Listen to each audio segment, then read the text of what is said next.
S'il y avait d'abord eu l'argent, Ça fait compliqué. Cette hebdo édition du dimanche 5 septembre 2021. Bien le bonjour à tous et merci d'être sur STV. Cannes, Covid et maintenant le PAD. À chaque réveil, les Camerounais font face à de nouveaux dossiers. En effet, alors que la presse n'avait pas encore fini de mentionner les grosses dépenses et surfacturations de la Cannes, un rapport de synthèse de la Chambre des comptes fuite et met à nu des supposées surfacturations de nouveau. Et aujourd'hui, c'est le port autonome de Douala qui fait parler de lui avec l'audition de son directeur général au tribunal criminel spécial. On en parle. On parlera également de la rentrée scolaire avec les frais d'APE qui divisent, conçus au départ comme une participation volontaire. Ces contributions non seulement augmentent au fil des années, mais sont désormais obligatoires dans certains établissements scolaires. Mais avant ces deux sujets, on s'intéressera à la polémique sur les mandats de certains dirigeants d'établissements et entreprises publiques. Le débat a déjà été tenu en 2019 et il est relancé à la faveur de la saisine du Conseil constitutionnel par un leader de parti politique et mettant en cause 18 directeurs généraux d'établissements et entreprises publiques. On parle de tous ces sujets avec vous. Denis Kwebo, vous êtes journaliste. Bonjour et merci d'avoir accepté notre invitation ce dimanche. bonjour Léla et bonjour aux co-panélistes. Alors, comment est-ce que vous appréciez la mise à l'écart de la presse privée, notamment, et même du public, qui n'a pas pu assister au match Cameroun-Malawi, joué vendredi dernier au stade Olembe de Yaoundé? Je vais peut-être vous surprendre parce que je n'agis pas avec la clameur publique. Vous organisez un match de foot qui en réalité est un spectacle. Les règles du jeu sont connues, les acteurs de l'organisation sont connus et il peut arriver que on décide de qui sera au stade et qui ne serait pas. On dit souvent chez les journalistes que c'est ce qui sort de l'ordinaire qui nous interpelle. Étant donné que des matchs se sont joués ailleurs, dans les mêmes circonstances et les mêmes conditions, je ne sais pas pourquoi est-ce que ça fait un problème particulier au Cameroun. J'ai échangé avec mes camarades qui sont membres de l'association des journalistes sportifs du Cameroun et j'ai donné ma position en tant que professionnel qui a exercé et qui exerce le journalisme pour dire que un journaliste ne fixe pas les règles d'un jeu. Si vous êtes exclu d'un match de foot, vous pouvez protester en conférence de presse en refusant de la couvrir. Vous pouvez protester en refusant de publier des articles. Vous pouvez protester en refusant de diffuser quoi que ce soit à la télévision. Et vous ne pouvez pas refuser en vous opposant physiquement aux organisateurs d'une conférence de presse parce que vous avez un mandat privé. C'est-à-dire que vous avez une association, vous êtes une organisation de droit privé qui n'a aucune prise officielle sur l'organisation d'un match. Et ceux qui ont décidé de jouer le match à huis clos sont connus. J'ai l'impression que les protestations s'adressaient à des tiers et non à l'instance qui décide de jouer un match à huis clos. Et vous avez vu qu'au final, j'avais raison. On a dit au départ que la presse privée avait été exclue.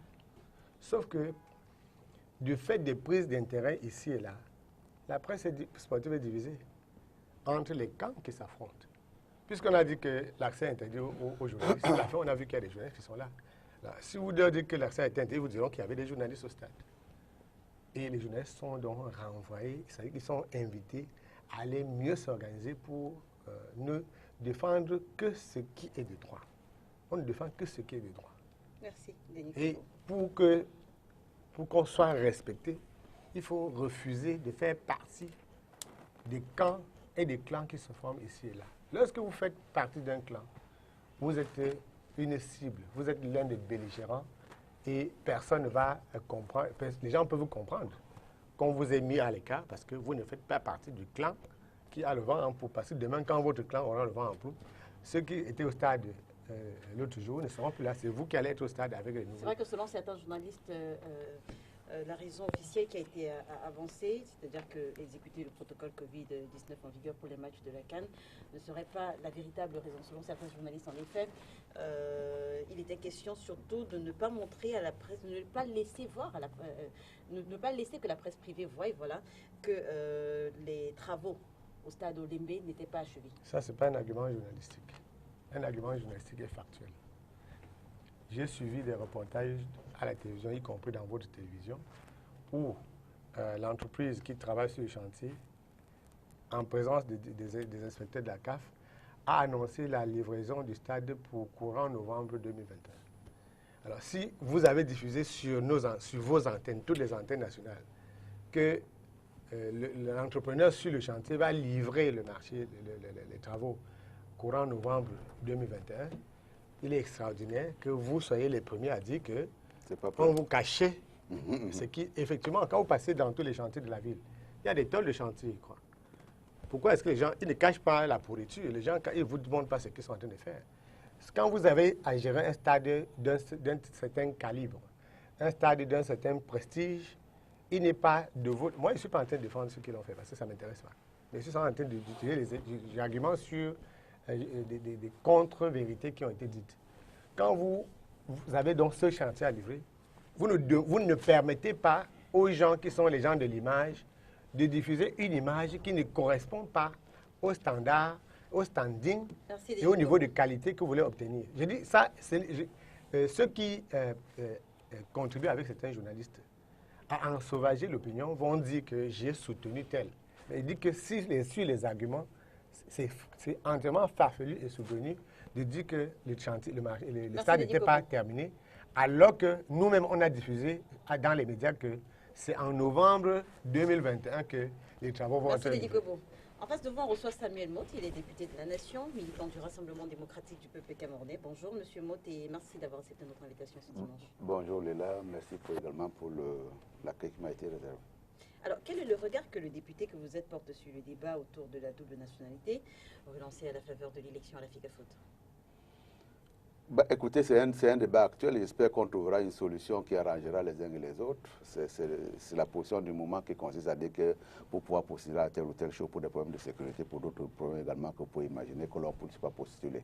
Bon, maintenant, après, on peut faire en fonction. C'est une loi qui existe à l'heure actuelle. Tant que la loi sera là, effectivement, il faudra s'appuyer sur la loi pour pouvoir prendre un certain nombre de décisions.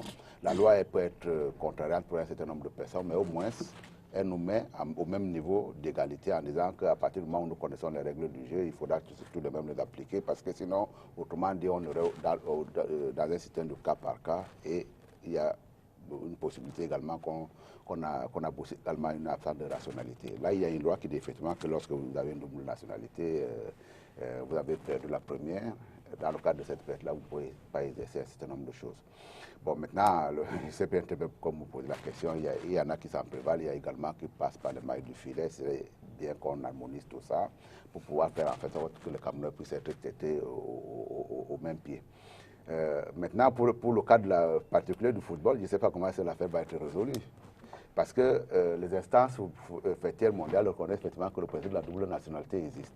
Je me rappelle à l'époque, lorsqu'on avait la première coupe intercontinentale, voilà, qui nous a opposé avec l'Arabie Saoudite, il y a ce problème-là qui s'est posé de manière frontale quant à savoir si Roger Mila pouvait jouer à l'équipe nationale du Cameroun. Parce qu'à ce moment-là, effectivement, il avait une double nationalité. Et le pouvoir a été tranché. Parce que la CAF connaît très bien qu'il y a une nationalité pour pouvoir jouer au football, quand on est quelque part, mais également, on peut conserver en cela sa nationalité d'origine. Vous posez ce problème-là au niveau de la CAF, au niveau de la FECAFOOT aujourd'hui, moi je suis très intéressé de savoir comment est-ce que la solution qui va être donnée. Parce que si Eto'o aujourd'hui a une double nationalité, on a admis effectivement qu'il y a une double nationalité, on pouvait le considérer également comme, au niveau de l'équipe nationale comme étant un joueur camerounais, alors qu'il avait notre double nationalité par ailleurs. Je ne vois pas pourquoi ça devait changer le jour où il veut dire qu'il exerce dans une organisation fêtière également qui est chapeautée par la FIFA. Je suis très intéressé de savoir que la suite qui va être donnée à cela. Ce qui veut dire également qu'il n'y a pas seulement ce débat-là à laquel vous avez voulu me ramener en disant que telle ou telle personne peut avoir une double nationalité exercée au Cameroun. Ce débat-là, posé dans les instants de football également, est intéressant parce que je ne suis pas sûr que si Eto'o il est disqualifié, puisque c'est plus ou moins de lui que vous voulez parler, en faisant recours à la FIFA, je ne suis pas sûr qu'on donnera gain de cause à la FECAFOOT. Mais là également, je suis contre le principe de disqualifier les gens, fut-il en utilisant une règle de droit. La règle de droit, c'est une règle, comme je l'ai dit au départ, qui nous départage à la base, mais cet artifice-là qui consiste à dire que lorsque j'ai envie de protéger mon poste, je sors la bazooka, qui est une bazooka tout à fait irrégulière en l'espèce, ça me semble totalement désagréable. J'entends la suite avec beaucoup d'amusement. Je voudrais voir également si effectivement cette disposition-là elle a été bel et bien validée au niveau de la FECAFOOT et quelle est la suite qui pourra y être donnée si jamais la FIFA un jour est interrogée. Merci, Monsieur Samuel Motte, d'avoir accepté notre invitation ce dimanche. Face à vous, Emmanuel Kounié, il est militant du Mouvement pour la Renaissance du Cameroun, économiste. Bonjour et merci d'être là ce dimanche. Bonjour Madame Léla, bonjour à mes copanélistes, bonjour à tous ceux qui nous regardent. Bonjour également à nos centaines de prisonniers politiques qui sont dans les geôles de la dictature RDPC. Je leur dis bonjour et je leur demande de tenir bon et de comprendre que nous continuons, n'est-ce pas, à être très attentifs à ce qu'ils regardent. Leurs enfants iront à l'école parce que des dispositions ont été prises. Nous les visitons tous les jours, parce qu'ils sont visités tous les jours, et on leur donne à manger, etc. Donc, nous voulons qu'ils tiennent bon et qu'ils aient le moral. Et nous savons qu'il est question pour le pouvoir, n'est-ce pas, de les démoraliser, de faire en sorte que les gens ne puissent pas, prochainement, revendiquer leurs droits, mais nous leur demandons de tenir bon. On ne peut pas démonter une dictature sans faire des sacrifices. Alors, j'ai vu Samuel Motte saisir rapidement son bic au moment où vous avez dit dictature, donc je ne vais même pas vous relancer sur la question. Non seulement dictature et les geôles. Il n'a qu'à écrire ce qu'il veut, c'est son problème, c'est son droit également. D'accord. Heureusement qu'on a des droits à l'intérieur d'une république, mais également on a des devoirs. Et parce qu'on a failli à ces devoirs également, on peut se retrouver en prison. Et ça serait très chaud aujourd'hui. Hein. Non, mais écoutez, ce serait bien que ce soit chaud, effectivement. Ben, quand on est en prison, on doit être jugé. Mais justement, il y a des otages qui ont été pris dans leur maison. Le temps de la justice n'est pas le mien, n'est pas le bon non plus. Il y a au moins 3 ou 4 otages qui ont été pris chez eux devant femmes et enfants. Si vous admettez au moins qu'ils peuvent se retrouver là, le temps qu'ils soient jugés, ça me va très bien. La question d'entrée d'Emmanuel Kounié, comment est-ce que vous appréciez l'implication des partis politiques et même de la société civile dans le processus électoral au moment où s'achève la révision des listes? Oui, je crois que les partis politiques ont respecté la règle. Beaucoup de partis politiques sont allés inscrire les militants les électeurs sur les listes électorales. Je crois que c'est une règle normale. Il est question d'inscrire les gens. Inscrire les gens sur les listes électorales, c'est un devoir. Et je crois que tout le monde doit pouvoir avoir sa carte d'électeur, nonobstant le fait que les règles de jeu pour les élections sont à parfaire et que nous savons que en réalité, il n'y a pas d'élection puisque c'est une seule personne qui désigne le conseil électoral, il désigne le conseil constitutionnel, il est même candidat, etc. Mais malgré tout cela, nous continuons le combat pour que nous puissions avoir un système électoral normal. Et en attendant, il faut s'inscrire sur les listes électorales. Moi, je crois que c'est tout à fait normal. Merci Emmanuel Kounié d'être avec nous face à vous. On reçoit Maître Moustapha Ngouana, il est avocat, il est également militant du Social Democratic Front. Bonjour Maître et merci d'être là ce dimanche.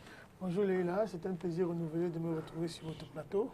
Je voudrais dire bonjour à vos nombreux téléspectateurs et particulièrement à mon jeune frère et ami Salomon Béas qui malheureusement se trouve aujourd'hui embastillé à la prison, à la maison d'arrêt de Newbel. Donc effectivement embastillé dans des conditions abracadabrantesques. Je saisis l'occasion pour lui dire de tenir bon, que nous sommes bientôt au bout du bout. Salomon Béas que nous avons d'ailleurs nous avons souvent eu sur ce plateau.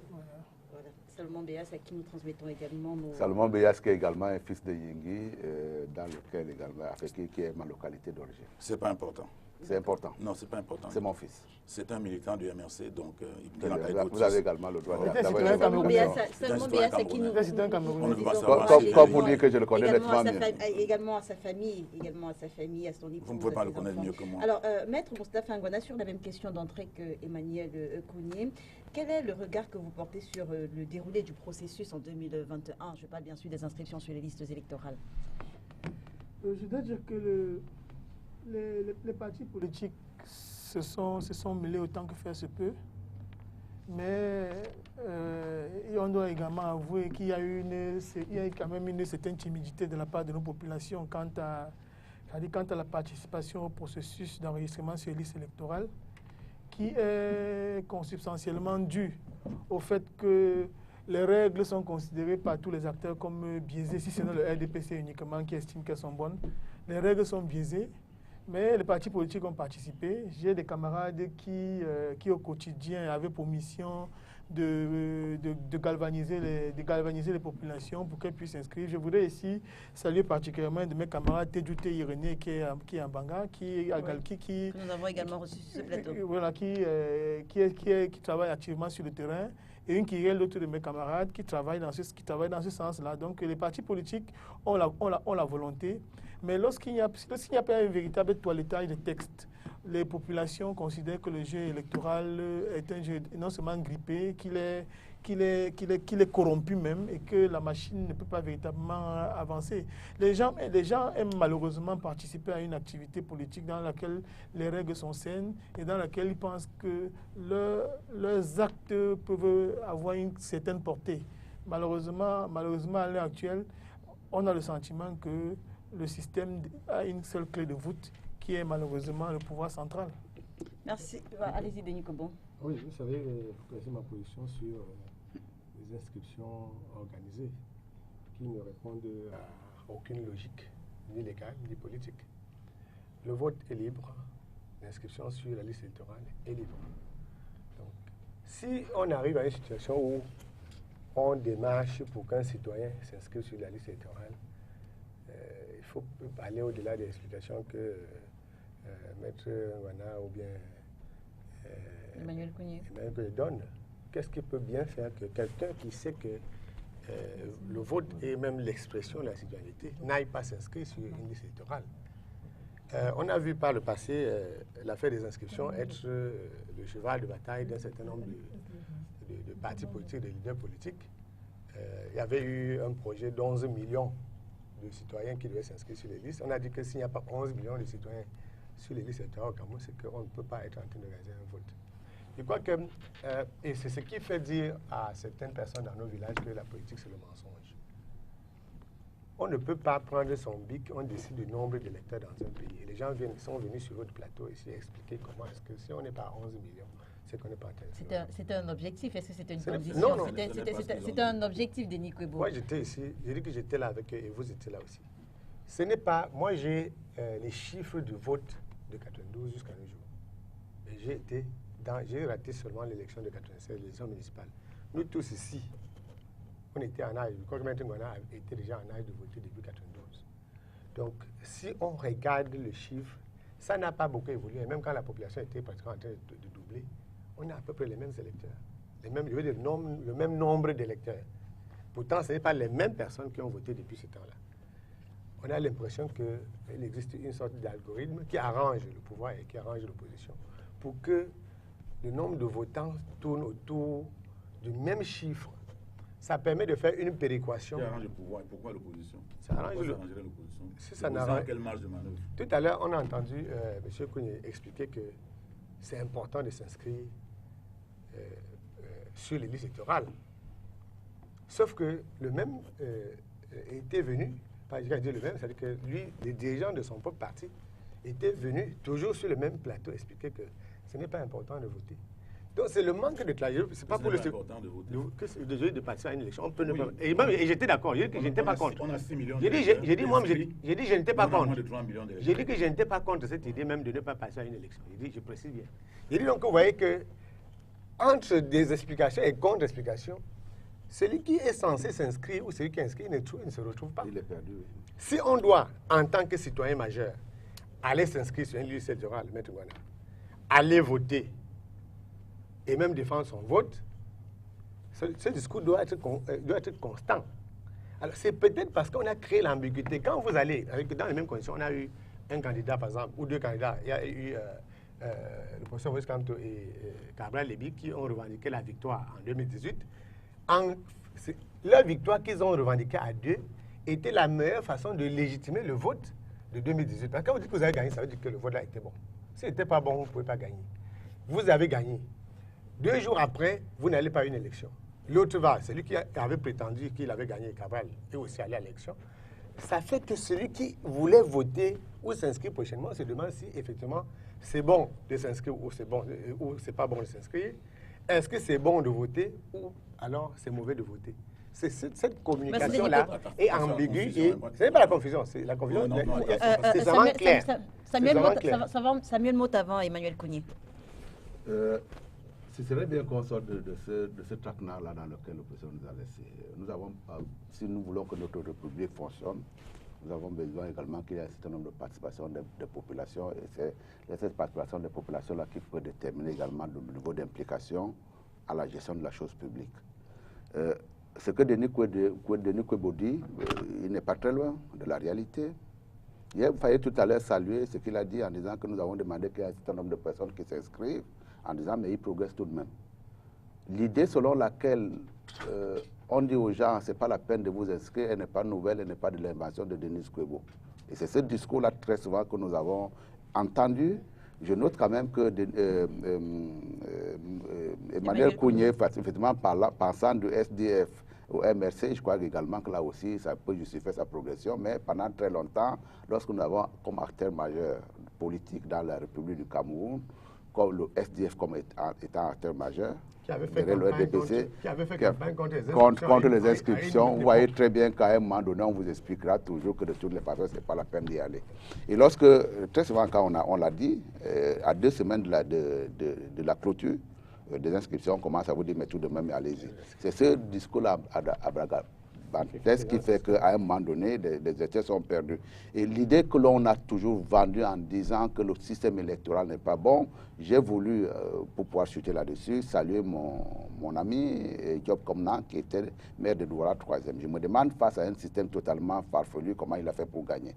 Il a gagné une élection à une période donnée, il a fait un mandat de 6 ans, je crois. Là, également, dans le cas de renouvellement, on a pensé également qu'on peut prendre une autre personne pour le mettre à la charge de cette communauté.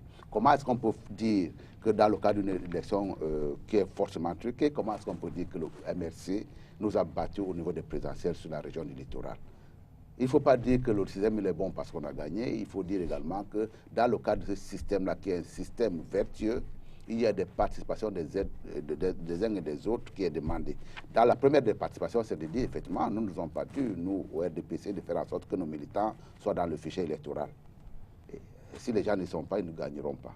Mais également, dans le cadre également du discours que nous devons tenir, l'abstention dont il fait allusion, c'est un mal pour la démocratie, mais ce n'est pas seulement un mal camerounais. Et lorsqu'on est inscrit dans ce chemin vertueux, il faut également qu'on ait en face de nous des acteurs responsables. Et ce qui solidifie notre système électoral aujourd'hui, je voudrais m'arrêter là-dessus, c'est la présence dans les bureaux de vote des représentants des partis politiques qui sont en compétition. Lorsque vous avez renoncé, ou alors lorsque vous avez raté une étape... Mais si à la fin, ce n'est pas le PV qu'il présente qui fait foi. Laissez tomber cette histoire de PV-là. Lorsque vous avez 5 partis d'opposition qui sont dans un bureau de vote, je vous donne la charge d'aller modifier un PV sous prétexte qu'il vient de l'ECAM, on va le rapprouver. Vous avez des PV qui sont disséminés, mais encore, quand nous avons des acteurs nouveaux, vous voyez également que là aussi le discours change.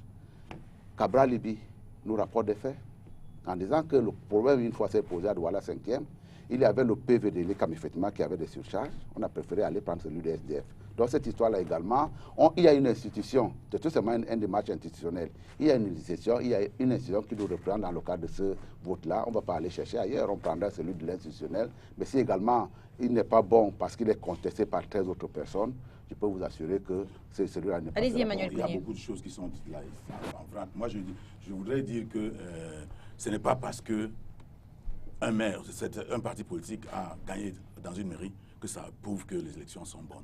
C'est un cas. Il y a des gens qui ont gagné avec des bidons d'essence. Vous étiez au courant de cette affaire. Ils se sont dit, si vous ne nous donnez pas les résultats, on a des bidons d'essence devant le tribunal, etc. Peut-être que face au feu, ils ont reculé. Mais ça ne veut pas dire que l'esprit de la triche disparaît. C'est des tricheurs nés, c'est-à-dire qu'ils trichent systématiquement. Quand vous voyez 150 députés, 180, ça veut dire qu'ils ont réussi à tricher sur plus de 100.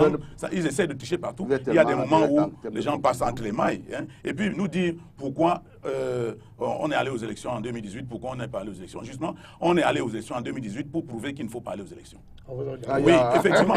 Justement, parce qu'il fallait y aller pour avoir l'occasion de démontrer à tout le monde que le système... Parce que si vous n'y alliez pas, on nous a dit que... attendez, monsieur, Denis, comme vous permettez... On nous a dit que...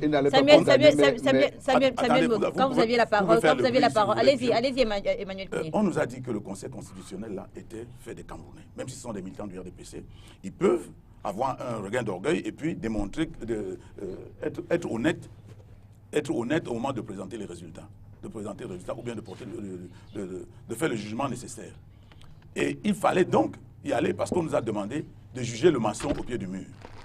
On a donc jugé le maçon au pied du mur et on s'est rendu compte que ces membres du Conseil constitutionnel étaient des militants convaincus de RDPC, défendant le RDPC, acceptant 26 procès-verbaux et 32 tableaux, qui n'étaient pas des procès-verbaux, mais qui étaient de papier format A4 tracé, écrit. Et tout cela nous a permis de démontrer à la communauté nationale et internationale, avec le SDF, qu'en réalité, le résultat qui était donné n'était pas le résultat sorti des urnes. C'était nécessaire d'aller. Pour prouver, n'est-ce pas, pour prouver que... Vous avez prouvé quoi, Emmanuel? Je vous dis que... Vous n'avez rien prouvé. Lui, il était au Conseil constitutionnel, M. Ngwana, il peut vous dire. Nous l'avons suivi également. Bon, il y a eu 26 procès-verbaux, il y a eu 32 tableaux. Les procès-verbaux, on ne sait pas où les procès-verbaux étaient passés.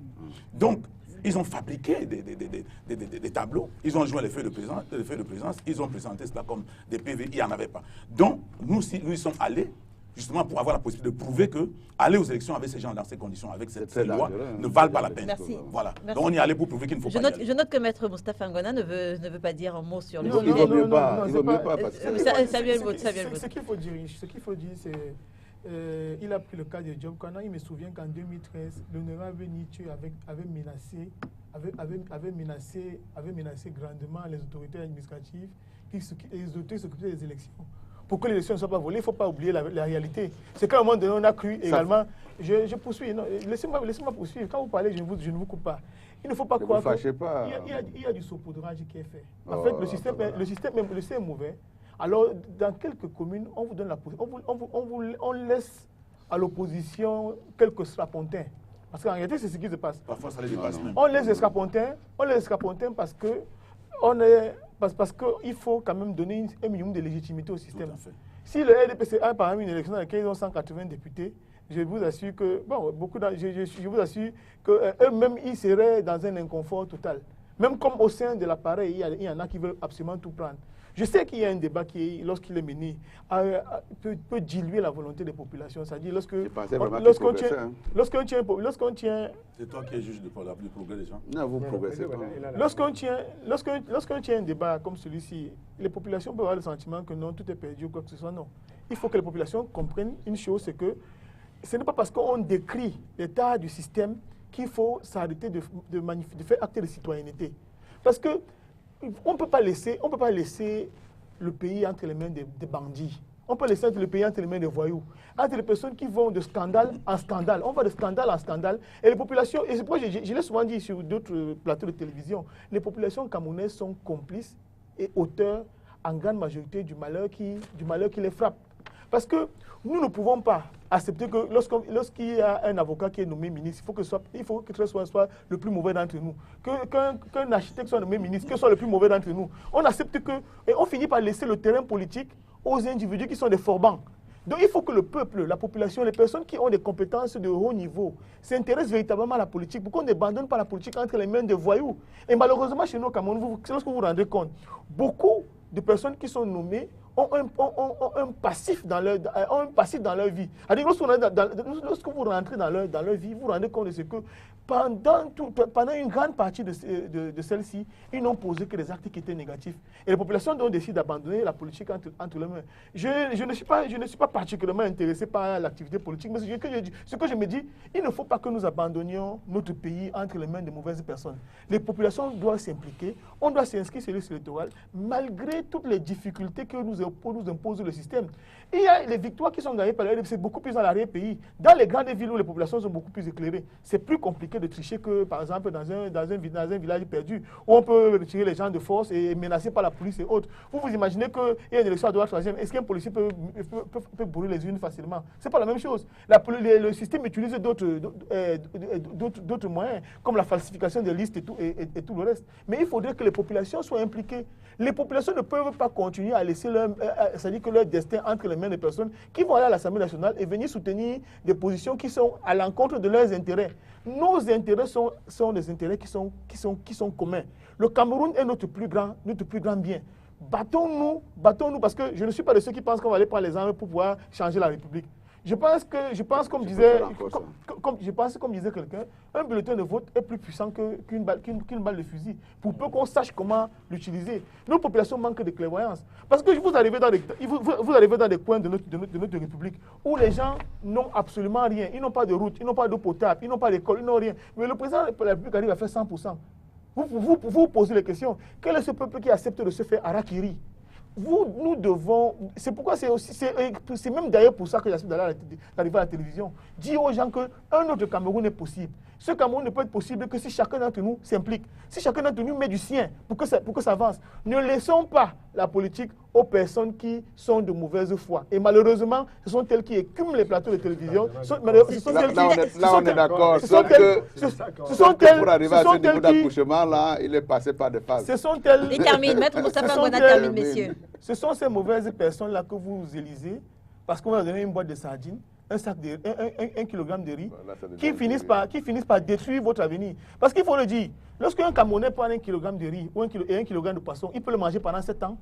Nous avons, par exemple, moi je le dis souvent, nous avons le peuple qui est politiquement le plus stupide au monde. En 2018, un individu est devenu président de la République. Il n'a rien promis aux Camerounais. Il a pris un livre pour le libéralisme communautaire qu'on a écrit en 87. Il allait à Maroua. Il a fait 7 ou 12 minutes de campagne et c'était tout. Il n'a pas promis un pont, il n'a pas promis une école, il n'a rien promis aux gens. Mais il a réussi. Mais il a réussi. Je ne vous ai pas coupé, M. Mout, quand vous parliez tout à l'heure. Mais il a quand même réussi c'est-à-dire le coup de force de devenir, c'est-à-dire que de gagner une élection à 71%. Il faut se demander une chose, c'est-à-dire qu'au-delà de la fraude et autres, quels sont ces Camerounais-là qui transportant avec eux, coltinant avec eux leur misère au quotidien, réussissent à mettre le bulletin de vote du RDPC dans un bulletin, dans une urne. Il y en a. Je dis, Samuel Mot est un Camerounais. Je dis, monsieur, vous parlez Samuel Mot, il n'y a pas de route pour aller chez lui au village. Mais alors qu'il y a pas si c'est un jeune mais je vais voter également pour de bonnes raisons. Il vote pas bien. Pour quelle raison? Aucune bonne raison ne peut légitimer qu'on puisse voter un président taisant et absent. Parce qu'il n'y a pas de route pour aller au village de Samuel Mot. Il n'y a pas de route pour aller chez lui. Qui ne dit rien. Je connais, il n'y a pas de route pour aller chez lui. Monsieur, c'était un sujet d'entrée. Violation, c'était un sujet d'entrée. Je sors de Yingui pour la petite histoire, Léla. Mais également, il ne faut pas également qu'il soit cet enfant un objectif de conscience. J'ai également une conscience. J'ai également, à travers un certain vote que j'exprime, à un moment donné, des objectifs que j'ai envie d'atteindre. Et je suis le seul maître de ces objectifs-là et cette conscience-là qui me pousse à faire un vote. Mais ce qu'il voulait également reconnaître, dans le cadre de son analyse tout à l'heure, sur la chute, on est totalement en accord. Mais vous voyez également que pour pouvoir arriver à cet accouchement-là, on a un départ alambiqué qui fait qu'on ne sait pas, on est tout souvent perdu de savoir si on s'inscrit ou on ne s'inscrit pas. Les histoires de fraude, regardez la chronique de fraude à travers le monde. Les acteurs politiques ont tendance à frauder. Ce n'est pas une invention camerounaise. Après, maintenant, quand je dis effectivement qu'il faut qu'il y ait une démarche rationnelle, faite d'un chemin vertueux, lorsqu'on rentre dans ce processus-là, on connaît effectivement les failles sur lesquelles on peut être attaqué. Et lorsqu'on veut être responsable également, on prend des moyens nécessaires pour pouvoir faire en sorte qu'on ne laisse pas la porte ouverte pour que quelqu'un qui a envie de frauder le fasse. C'est valable pour le RDPC, c'est valable également pour les partis d'opposition. Le jour où je ne suis pas dans l'urne, le SDF trichera. Le jour où je ne suis pas dans l'urne, le MRC. C'est faux. Oui, non, et partout ailleurs. Et partout ailleurs. L'histoire également. Oh là là. L'histoire également. Vous avez la culture de la triche. C'est pour ça que vous croyez que tout le monde. Il faut des réunions. Il y a une probabilité que si jamais je laisse il y a une probabilité que si je laisse le bureau sans contrôle, il y a une probabilité pour que mon vis-à-vis puisse tricher. L'histoire, effectivement, des bulletins de vote dans les chaussettes des gens qui sont à l'intérieur du bureau de vote, ce n'est pas une invention. On vous a demandé un bulletin. Dans le cas également, ça règle déjà ça. Ça règle ça. Dans le cas également d'une élection qui a opposé George Bush à Al Gore, il est évident qu'il y avait effectivement une tricherie qui était soupçonnée. Vous voyez très bien comment le débat a été tranché par la Cour suprême. On a dit effectivement, vous aurez dû contrôler, vous n'allez pas nous couvrir de propre, un système qui a fonctionné pendant des millénaires, vous n'allez pas nous venir à transportant des cartes. Merci. Pour pouvoir les amener. Mais si on va sortir de ce sujet. Qu'on sorte de là, mais il faut que les militants du RDPC arrêtent de ne citer que les mauvais exemples qui viennent d'ailleurs. Pourquoi? C'est un exemple de tricherie, pourquoi il est mauvais? Dites également que les Al Gore ont donné les routes, ils ont donné de l'eau à leur population, de le minimum. Mais chez vous, à Yabassi, il n'y a pas de route, il n'y a pas d'eau, il n'y a pas d'hôpital, il n'y a rien du tout. Il faut pouvoir également le dire. Les gens avant de poser... Il insiste sur le manque de route. Non, mais il insiste sur le manque de route.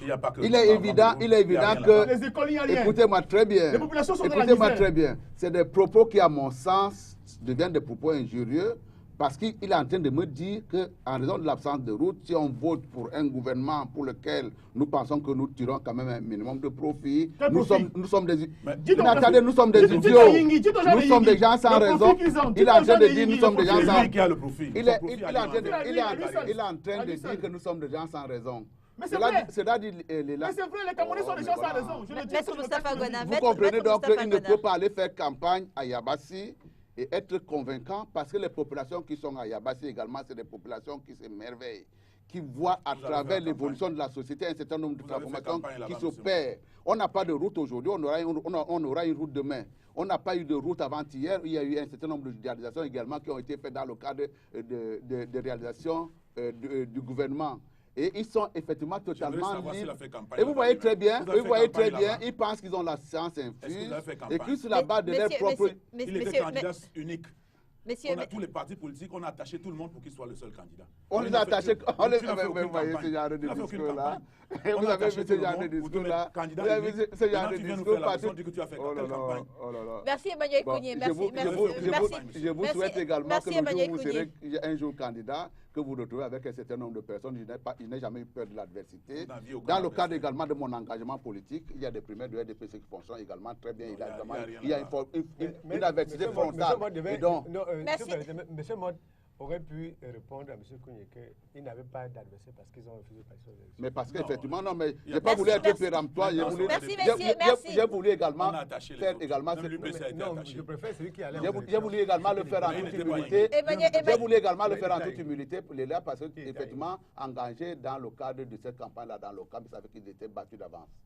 Merci Samuel Maud. Merci Maître Moustapha Gouna. Violation, merci Samuel. Dans le cas de Maboula. Violation de la durée des mandats des dirigeants des entités publiques camerounaises. Un leader de parti politique saisit le Conseil constitutionnel au sujet de 18 directeurs généraux dont les mandats cumulés aussi entre 10 et 31 ans. Une saisine qui relance le débat sur cette question. Samuel Moton, on va commencer par vous. Que pensez-vous du procès en illégalité fait aux directeurs généraux et PCA en fonction depuis plus de 15 ans, quand on sait que la disposition de la loi sur les statuts généraux des établissements et entreprises publiques fixe et limite ces mandats à 6 et 9 ans. 6 et 9 ans, très bien. Déjà, selon les cas, bien sûr. Soyons républicains, quand il y a des règles de droit qui s'opposent à nous, on se doit de la respecter. On se doit de la respecter, mais il voulait également, une fois que je l'ai dit, faire une différence entre une volonté politique et effectivement des contraintes juridiques qui s'opposent à nous. Dans le cadre effectivement de la répartition, je veux dire, des activités à l'intérieur de la société, où il y a effectivement en fonction des vents qui soufflent un certain nombre de commodités qui sont énoncées. Dans le cadre effectivement de la gestion des entreprises, vous allez voir, là on a parlé effectivement d'une limitation dans le temps. Ailleurs également, on vous parle d'une limitation dans l'espace, c'est-à-dire que vous ne pouvez pas avoir 2 ou 3 mandats, par exemple, de président de conseil d'administration à la fois. Ça, c'est une limitation d'ordre. Mais ça aussi, ça dépend des courants de pensée. Il y a des gens qui pensent qu'il faut réduire les postes à l'intérieur de la société et qu'il faut faire un certain nombre de limitations. Mais maintenant, sur le plan de la pratique, est-ce que c'est une position qui peut pas être discutée? Parce que l'expérience également doit être prise en compte. Lorsque vous dirigez une entreprise pendant un certain moment, il est évident que vous n'allez pas faire des erreurs que vous aurez dû faire lorsque vous avez commencé également la fonction. Mais aussi sur le plan du droit, et c'est pour ça que je voulais beaucoup plus m'appesantir sur les aspects politiques, la volonté politique, sur le plan du droit, qu'est-ce que ça nous apporte comme conséquence en réalité? Pas grand-chose en fait. Un mandat, lorsque vous êtes nommé directeur général d'une société, vous remplissez un mandat. Et vous avez également deux interférents, des éléments qu'il faut prendre en compte, votre relation avec le mandat, mais également votre relation vis-à-vis de l'extérieur. Si on ne respecte pas cette règle de droit, à quoi est-ce qu'on s'expose? Parce que très souvent, lorsque même il y a eu une affaire en justice, c'est pour faire une réparation par rapport à un préjudice que quelqu'un aurait subi parce qu'il y a une règle de droit qui n'a pas été respectée. Dans le cas de ces mandats-là, on s'expose à quoi? En réalité, pas grand-chose. C'est pour ça que ce qui est répréhensible ici, c'est qu'il y a une volonté politique qui a été exprimée à un moment donné, mais qui n'a pas été suivie de fait jusque-là. On se donnera le temps nécessaire pour savoir si c'était vraiment un jouet ou alors on a voulu vraiment le faire. Une fois que j'ai élagué ce sujet-là, qu'est-ce qu'on perd? C'est que vous avez effectivement un mandat qui, à la base, vous dit vous faites cette commission-là pour mon compte. Et pour être sûr que je ne vais pas être floué dans ce processus-là, je vous donne un certain nombre de limitations. Par exemple, si c'est un contrat à signer, vous ne signerez pas au-dessus d'un tel montant. De la même façon, vous ne pouvez pas me représenter pendant X années. Il faudra quand même que vous disiez à un moment donné que le mandat puisse prendre fin. Dans le cas spécifique de société à diriger, il me semble qu'à partir du moment où vous avez encore la confiance du mandant, même si la règle de droit n'a pas été respectée, ici, on est en face ici d'un renouvellement tacite, une prolongation tacite, même si elle est totalement illégale, il n'y a pas de préjudice que l'on puisse envisager. L'autre chose également, vis-à-vis des tiers, vous vous exposez à quoi? Vous ne vous exposez absolument à rien, parce que là également, il y a une règle du droit des sociétés commerciales et des GIE qui dit qu'une restriction ne peut pas être envisagée en ce qui concerne un représentant social. Sous-entendu quoi? Lorsque vous avez nommé un directeur général à l'intérieur d'une société, elle a le pouvoir, les compétences pleines et entières et un pouvoir qui ne peut absolument pas être limité. La limitation ne concernera que par rapport à ces rapports, par rapport à la personne que l'on nommé, mais ne peut nullement entraîner la remise en cause d'un contrat, par exemple, qu'il aurait signé avec un tiers extérieur. Donc là également, on n'a pas à envisager une perte énorme, il veut dire des préjudices également que l'on pourrait suivre. Parce que le gros problème que ça pourrait plus soulever, c'est le problème de la validité des contrats qui pourraient être, des relations qui pourraient exister entre la société... Qu'en est-il des performances et de la bonne gouvernance, Samuel Botte? Attendez. C'est le problème qui pourrait exister entre, sur les contrats, des relations qui pourraient exister entre le dirigeant social et les gens qui sont à l'intérieur de la société. Maintenant, vous pouvez parler des problèmes de performance sociale. Et même de la bonne gouvernance. Effectivement, vous savez bien le pan sur lequel vous voulez aller. C'est que très souvent, lorsqu'on s'est assis sur un poste et qu'on a vraiment, on l'a inscrit dans la durée, très souvent, on a tendance à l'endormissement. Mais également, on peut vous retorquer que la courbe de surveillance faisant, au début, quand on est nommé, il y a des années, les premières années pendant lesquelles on apprend, et une fois qu'on est arrivé à maturité, on peut également devenir performant. Je suis d'accord avec vous, effectivement, qu'il faut, à un moment donné, faire en sorte que les effectifs puissent changer pour qu'il y ait un challenge entre le prédécesseur et la personne nouvelle qui arrive. Mais là également, c'est des points de performance, également des objectifs politiques. C'est une politique à un moment donné de réduction de postes qu'on met à un moment donné. Maintenant, la performance n'est pas nécessairement due aux gens qui arrivent sur le poste pour la première fois. La performance également est peut-être faite également de cette expérience-là qu'on a accumulée pendant des années et qui fait qu'on peut être traité comme étant meilleur gestionnaire. Vous n'avez rien dit sur la bonne gouvernance. Maître Moustapha Ngona. Je voudrais d'abord m'inscrire. Je veux dire que moi je suis très surpris par la position de M. Motte parce que peut-être qu'il a habitué à manipuler les chiffres que, bon, en venant ici, il n'a pas lu la loi. L'article 70, la loi de 2017, dit que les actes pris par le directeur général au-delà de la période de son mandat sont nuls. Et de nul effet. 2017. Oui. L'article 70 le dit. Donc quand il dit qu'il n'y a pas de conséquences, moi je me pose bien la question de savoir si nous parlons de la même chose. Il a bel et bien des conséquences. Parce qu'en réalité, des personnes qui sont lésées, par exemple, dans le cadre d'un contrat que le directeur général a conclu au-delà de son mandat, peuvent bien attaquer les actes qui sont en nullité. Et il s'agit ici d'une nullité qui est au sens de la loi de la Ils n'attaqueront pas parce que le mandat est dépassé, mais ils attaqueront pour le préjudice qu'ils auront commis. On revient à la même chose que ce que j'ai dit tout à l'heure. C'est parce que vous dites. Allez, je vais rester calme. Moi, je vous écoute. Je dis bien que la loi n'a pas distingué. Si vous voulez, je lis le texte. Non, mais l'article, je le connais. Oui, vous connaissez l'article, mais vous avez essayé de fourvoyer les Camerounais. Parce que il y a un problème il y a un problème que moi j'ai. Il y a un problème que moi j'ai, c'est que il y a des personnes ici, il y a des personnes qu'on appelle les critoires. Des personnes qui viennent, qui mentent en sachant qu'ils sont en train de mentir. Qui disent des contre-vérités en ayant la conviction qu'ils sont en train de dire des contre-vérités. On ne peut pas dire que ça ne prête pas conséquence, puisque la loi elle-même a déjà prévu les conséquences. Là, on vous dit que les actes que vous posez au-delà de votre mandat sont des actes nuls. Et il y a une question, moi j'ai l'habitude de vous dire que la malgouvernance est un construit volontaire au sein du RDPC. Parce qu'il ne faut pas faire comme si c'est la loi de 2017 qui a prévu la limitation des mandats en question. Avant la loi de 2017, il y avait la loi 99/016 du 22 décembre 1999, dont l'article 47 avait prévu la même limitation de mandat.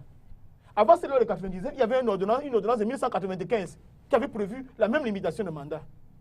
Si on estime que les directeurs généraux ou bien certains citoyens camerounais ont une expertise exceptionnelle, lorsque ces citoyens-là ont passé un certain délai à certaines fonctions, on peut faire un jeu de chaises musicales. Si vous êtes à la CSPH, on envoie la SNH. Et si on veut, après, on vous ramène à la Sonara, et ainsi de suite. Vous faites bénéficier de votre expérience à d'autres entreprises. Un leadership qui est incapable de pouvoir se renouveler est un leadership qui est malsain. Lorsque le directeur général, et quand vous avez toute l'expertise que M. Samuel Mota semblait vanter, il faudrait qu'à un moment donné que vous puissiez avoir des seconds suffisamment aptes à qui vous avez transmis votre savoir. Sinon, ce serait comme l'histoire qu'on a au Cameroun, on dit que si Paul Biya n'est pas là, c'est la fin du Cameroun. Un peu comme s'il était exceptionnel, alors qu'on voit bien qu'il entend enfoncer le Cameroun. Je dis que il faut qu'on se le dise bien. Il y a une volonté gabégique. Il y a une espèce de cartel qui, je vais le dire, gouverne notre pays. Lorsqu'on vous met à une fonction comme celle-là, après 9 années, vous avez le sentiment qu'il y a une espèce de laisser-aller qui s'installe. Ça devient comme si c'était votre affaire personnelle. Vous administrez ça, vous administrez avec la volonté, avec une certaine légèreté qui finit par faire qu'on ait des casseroles avec lesquelles on va vous tenir. Alors maintenant, on vous utilise comme on veut. Le système est construit pour fabriquer des personnes qui vont mettre la main à la caisse. Parce que quand vous mettez la main à la caisse, ce qu'on fait deuxièmement, on vous contrôle, on obtient de vous ce qu'on veut. Quand on parle de gouvernance, il y a Mme Ondoa Biwole, qui je crois d'être même très proche du RDPC, qui était la directrice générale de l'Institut de management public, qui au terme de ces 9 années a démissionné.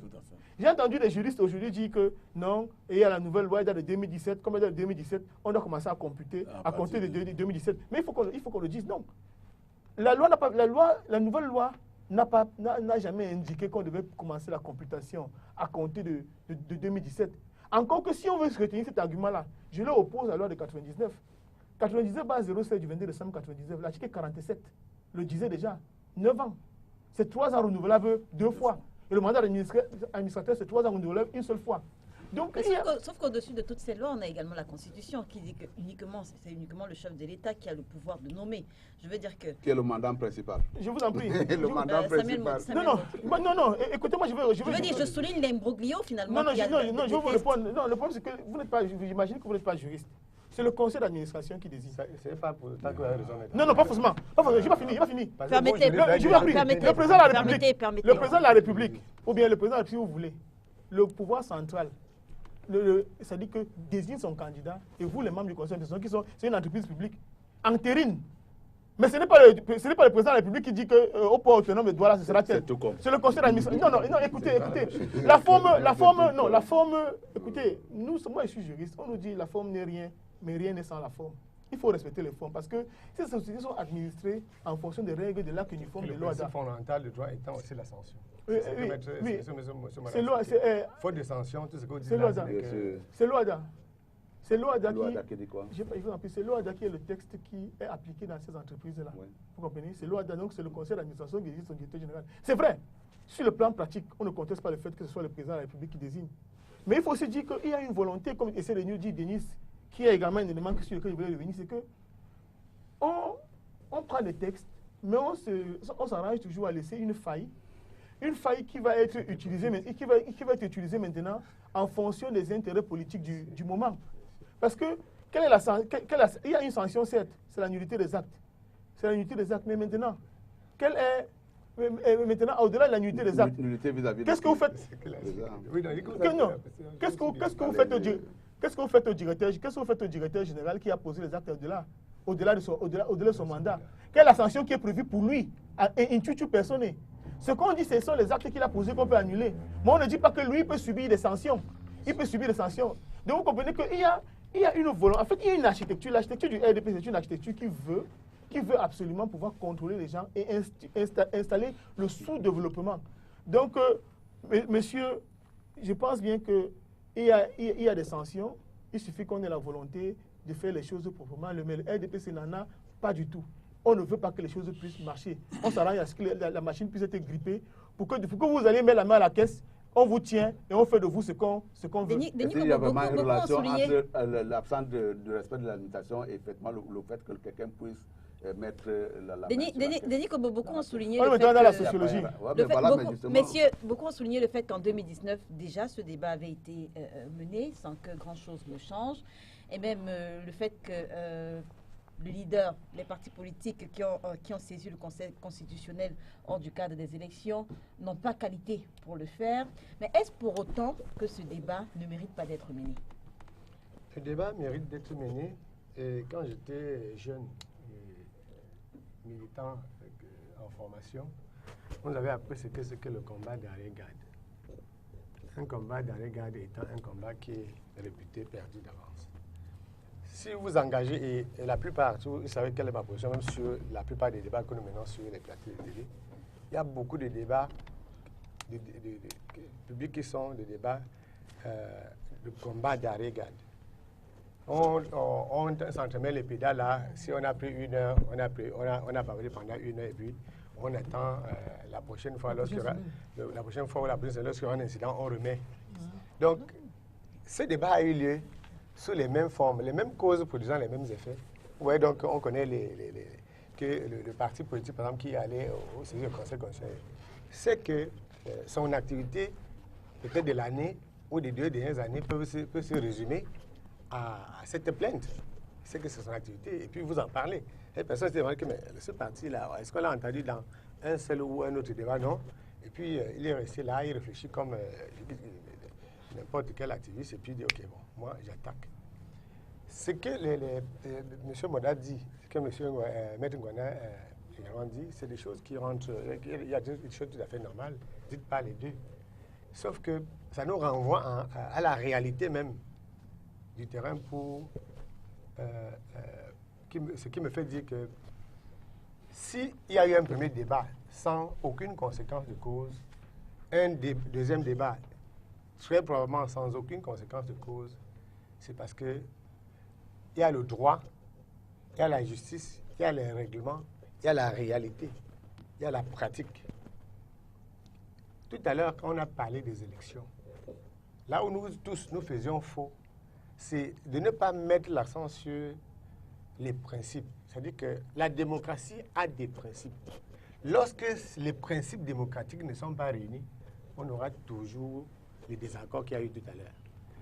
Ces règles démocratiques, dont la transparence s'applique effectivement au deuxième sujet. C'est-à-dire que le principe de transparence dans la gestion des affaires publiques est un principe inaliénable. C'est plutôt de ce principe qu'on doit parler. C'est-à-dire, si vous rentrez dans la loi, les gens là, tous ces DG ne sont pas folklore. Ils peuvent vous sortir n'importe quel alinéa pour dire qu'on n'est pas folklore. Ce que les citoyens doivent dire, c'est que dans un pays, Maître Ngouana ne peut pas avoir à lui seul et l'énergie et la force physique et l'intelligence pour gérer le barreau du Cameroun pendant 50 ans. Ce n'est pas lui seul qui peut gérer le PAD. Ce n'est pas lui seul qui peut gérer Cameco. N'importe quel citoyen, vous savez que nous avons des droits égaux, n'importe quel citoyen peut gérer. Si nous mettons l'accent sur cette demande pressante de transparence qui devait s'appliquer à tous, ça peut faire évoluer la situation. Mais c'est pour dire que tel est folklore, on n'est pas en train d'ajouter quelque chose. Si au moins, je suis sûr, parce que quand derrière le débat même, il y a le fait que quelqu'un a parlé de l'inefficacité, quelqu'un a parlé du fait qu'il n'y a pas quand même, comment dire ça, si on ne va au rendement, on va voir que la longévité... La courbe d'apprentissage. La longévité n'a pas plutôt produit. Si ça avait produit les résultats, Maître Ngouana, ou bien tu as quand même passé la parole au représentant de MS, il aurait de la difficulté à dire que ce monsieur, depuis 30 ans, nous a donné la meilleure entreprise du Cameroun. Ouais, que le problème est lié à la transparence. La transparence voudrait qu'on ait une traçabilité, qu'on ait une lisibilité sur la gestion même de ces entités publiques-là. Ça, on élude ce débat. Il y a aussi quand même le fait que est-ce que les gens qui sont... D'abord, vous voyez comment la qualité de compétences et la qualité de profil qu'on a à la tête de nos entreprises publiques. Vous êtes en train de débattre du mandat. Allons dans le profil. Qui gère quelle entité publique? Avec quel niveau de compétence? Avec quel cadre? En dehors du décret là. Qui gère? Vous avez vu, moi je suis très admiratif de l'actuel DG du PAD. Mais j'estime que le port doit être quand même géré par quelqu'un Je dis que, alors que je pense qu'il s'en sort même bien, il faut quand même qu'on ait des techniciens à certains postes dans ce pays. Ce qui veut dire qu'effectivement, on peut envisager également qu'ils puissent mettre 15 ans là, s'ils donnent du rendement. Non, je viens. Mais je dis que parce qu'on est dans un... Si on veut s'acheminer vers la transparence, vers la démocratie, que tout le monde appelle de ses voeux, on peut se dire, M. Mott, qu'on gère une entreprise pour un mandat de 3 ans renouvelable une fois. 5 ans. Personne n'a... Ce n'est pas les Camerounais qui ont fixé les règles. On aurait pu dire que c'est 4 ans renouvelables 2 fois. On aurait pu dire que c'est 5 ans renouvelables 3 fois, que le point ne serait pas posé sur ce point-là. Mais l'idéal serait que les mandats soient circonscrits en temps. Vous allez, quand il parlait tout à l'heure du combat des gars, c'est que regardez les partis politiques. Parce que si on regarde le fonctionnement des partis politiques, ça donne une idée de comment est-ce que le pays serait dirigé demain par les cas de ces partis politiques. Il y a une tendance au RDPC à ne jamais changer les pions dans les dispositifs. C'est une tendance, c'est une philosophie politique, c'est une politique. Mais le RDPC aurait mal fait, moins mal fait si ça ne s'appliquait qu'à lui. Ce qui est grave, c'est que ça s'applique à tous les partis au repos. C'est-à-dire les partis politiques qui sont en réalité à 90% ou 95% des émanations du RDPC. Donc, je ne suis pas sûr que ceux qui contestent aujourd'hui sont capables de produire autre chose. Sinon, parce qu'on regarde dans les partis politiques, les dirigeants des partis politiques, ils ne respectent même pas les textes de leur propre parti. Est-ce que c'est un dirigeant politique qui ne respecte pas les textes de son parti politique peut légitimement dire qu'on n'a pas respecté telle réglementation sur les mandats des DG? C'est pour ça que je dis que quand on veut faire la démocratie, si on veut faire la transparence, il faut que ça s'applique à tous les citoyens. Et je suis d'accord pour qu'il y ait mandat limité dans le temps, sur le plan politique, sur le plan de la gestion des entreprises publiques ou même d'autres entités sur le public. Emmanuel Kouni, Samuel Mota a tout à l'heure souligné la non-conséquence de cet immobilisme sur le plan juridique, même si Maître Moustapha Ngwana s'est tout de suite inscrit en faux. Moi, je vous interroge sur le plan performance. Vous avez coutume de travailler avec les chiffres, tout comme Samuel Mota. Que peut-on dire des performances de ces entreprises? Je veux dire, conséquences de cet immobilisme sur les performances. Oui, on a forcément des performances qui ne sont pas bonnes. Vous n'avez qu'à voir. Prenez par exemple, vous parlez de responsables d'entreprise. Prenez même le casting qui gouverne notre économie. Prenez le casting, c'est-à-dire que vous prenez le ministère des Finances, le ministère de l'Économie, le Premier ministère et le secrétaire général, les gens qui prennent des décisions économiques. Oui, je parle du ministère de l'Économie. Vous prenez ce casting. Vous allez voir que c'est les mêmes personnes qui tournent sur place. En 2006, on atteint le point d'achèvement. On a de l'argent. Ils s'engouffrent dans des projets structurants. En 2016, on rentre au FMI parce qu'ils se sont cassés la figure. Et puis, en 10 ans, ils ont dilapidé tout l'argent. On s'est retrouvé dans une situation. On était coincés. Le FMI doit revenir. En 2019, ils ont un programme économique. Ils ont échoué complètement. Eux-mêmes reconnaissent que les objectifs n'ont pas été atteints. Mais c'est le même genre encore. Et puis on dit, oui, on met fin au DSE, on ne donne aucun compte rendu. Ils ont même mis des plans d'urgence en 2014 quand ils ont fait l'évaluation à mi-parcours, plan d'urgence jeune, plan d'urgence pour le septentrion, plan d'urgence pour l'accélération de la croissance. Ils ont mis tout ça. Et en 2019, décembre 2019, aucun compte rendu. Et puis on dit, on a un nouveau programme, hein, le Stratégie nationale de développement, SND30. Et les mêmes personnes continuent. Et puis, M. Moutazé et son ami du ministère de l'économie, du plan, vont venir nous dire non, les projets n'étaient pas matures. Vraiment, à partir de maintenant, nous allons pouvoir tout faire pour que les projets soient matures. Ce qui s'est passé là, on ne s'est pas sorti avec le pipeline, on ne s'est pas sorti avec le DSE. Maintenant, on va tout faire pour que les projets soient matures. Attends, voilà des gens qui ont fait plus de 25 ans à échouer, qui nous disent maintenant qu'à partir de maintenant, on ne va plus échouer. Et ils ont un nouveau programme qui va fatalement échouer, puisque quand vous lisez ce programme, même, les gemmes de l'échec se trouvent dedans. Donc, tout ça, c'est parce que les lois ne sont pas... Même la Constitution n'est pas respectée. Parce que le chef de l'État fait ce qu'il veut. Normalement, la loi a prévu, voilà, je parle sous le contrôle de Maître Ngwana, l'article 53 de la loi parle de la Haute Cour de justice. Il faut la mettre en place. Parce qu'il faut que quand nous, on estime que le chef de l'État développe des comportements qui peuvent être considérés comme la haute trahison, qu'on lui porte plainte. Que lui sente qu'on peut le prouver, qu'on peut justement lui porter plainte. Mais s'il est le Dieu ou le vice-Dieu, il va créer d'autres vice-dieux à travers lui et ça va donner ce que vous voyez là. C'est-à-dire qu'il y a des gens qui sont, puisqu'il est intouchable, il y a une série d'intouchables qui suivent et vous ne pouvez lui parler de performance. Voilà, M. Maud, il est à l'Assemblée nationale, l'honorable Maud. Est-ce que le contrôle de l'action gouvernementale peut se faire sur le terrain? Ils vont aller poser des questions, et puis quand on pose des questions à l'Assemblée, vous posez une question, on vous répond, et vous ne pouvez plus répliquer. Hein? Vous envoyez d'ailleurs vos questions avant, on prépare une réponse, on vient lire devant les gens, mais est-ce que c'est de ça qu'il s'agit? Bon, c'est pour vous dire que le contrôle de l'action gouvernementale par l'Assemblée ne se fait pas. Donc, qui est chargé de veiller à ce que le régime puisse travailler convenablement? Vous parlez de performance, des performances, qui est juge comment dirais-je, de ces performances-là? Qui nous dit que les performances sont bonnes? On les juge où?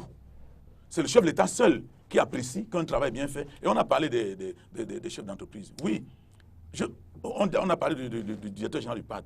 Moi, je ne sais pas pourquoi vous passez le temps à dire il est en train de faire il est en train de faire quoi? Je prends un exemple. Il y a l'augmentation des charges demandées à tous ceux qui travaillent au port. L'augmentation des charges font que oui, on va revenir dessus.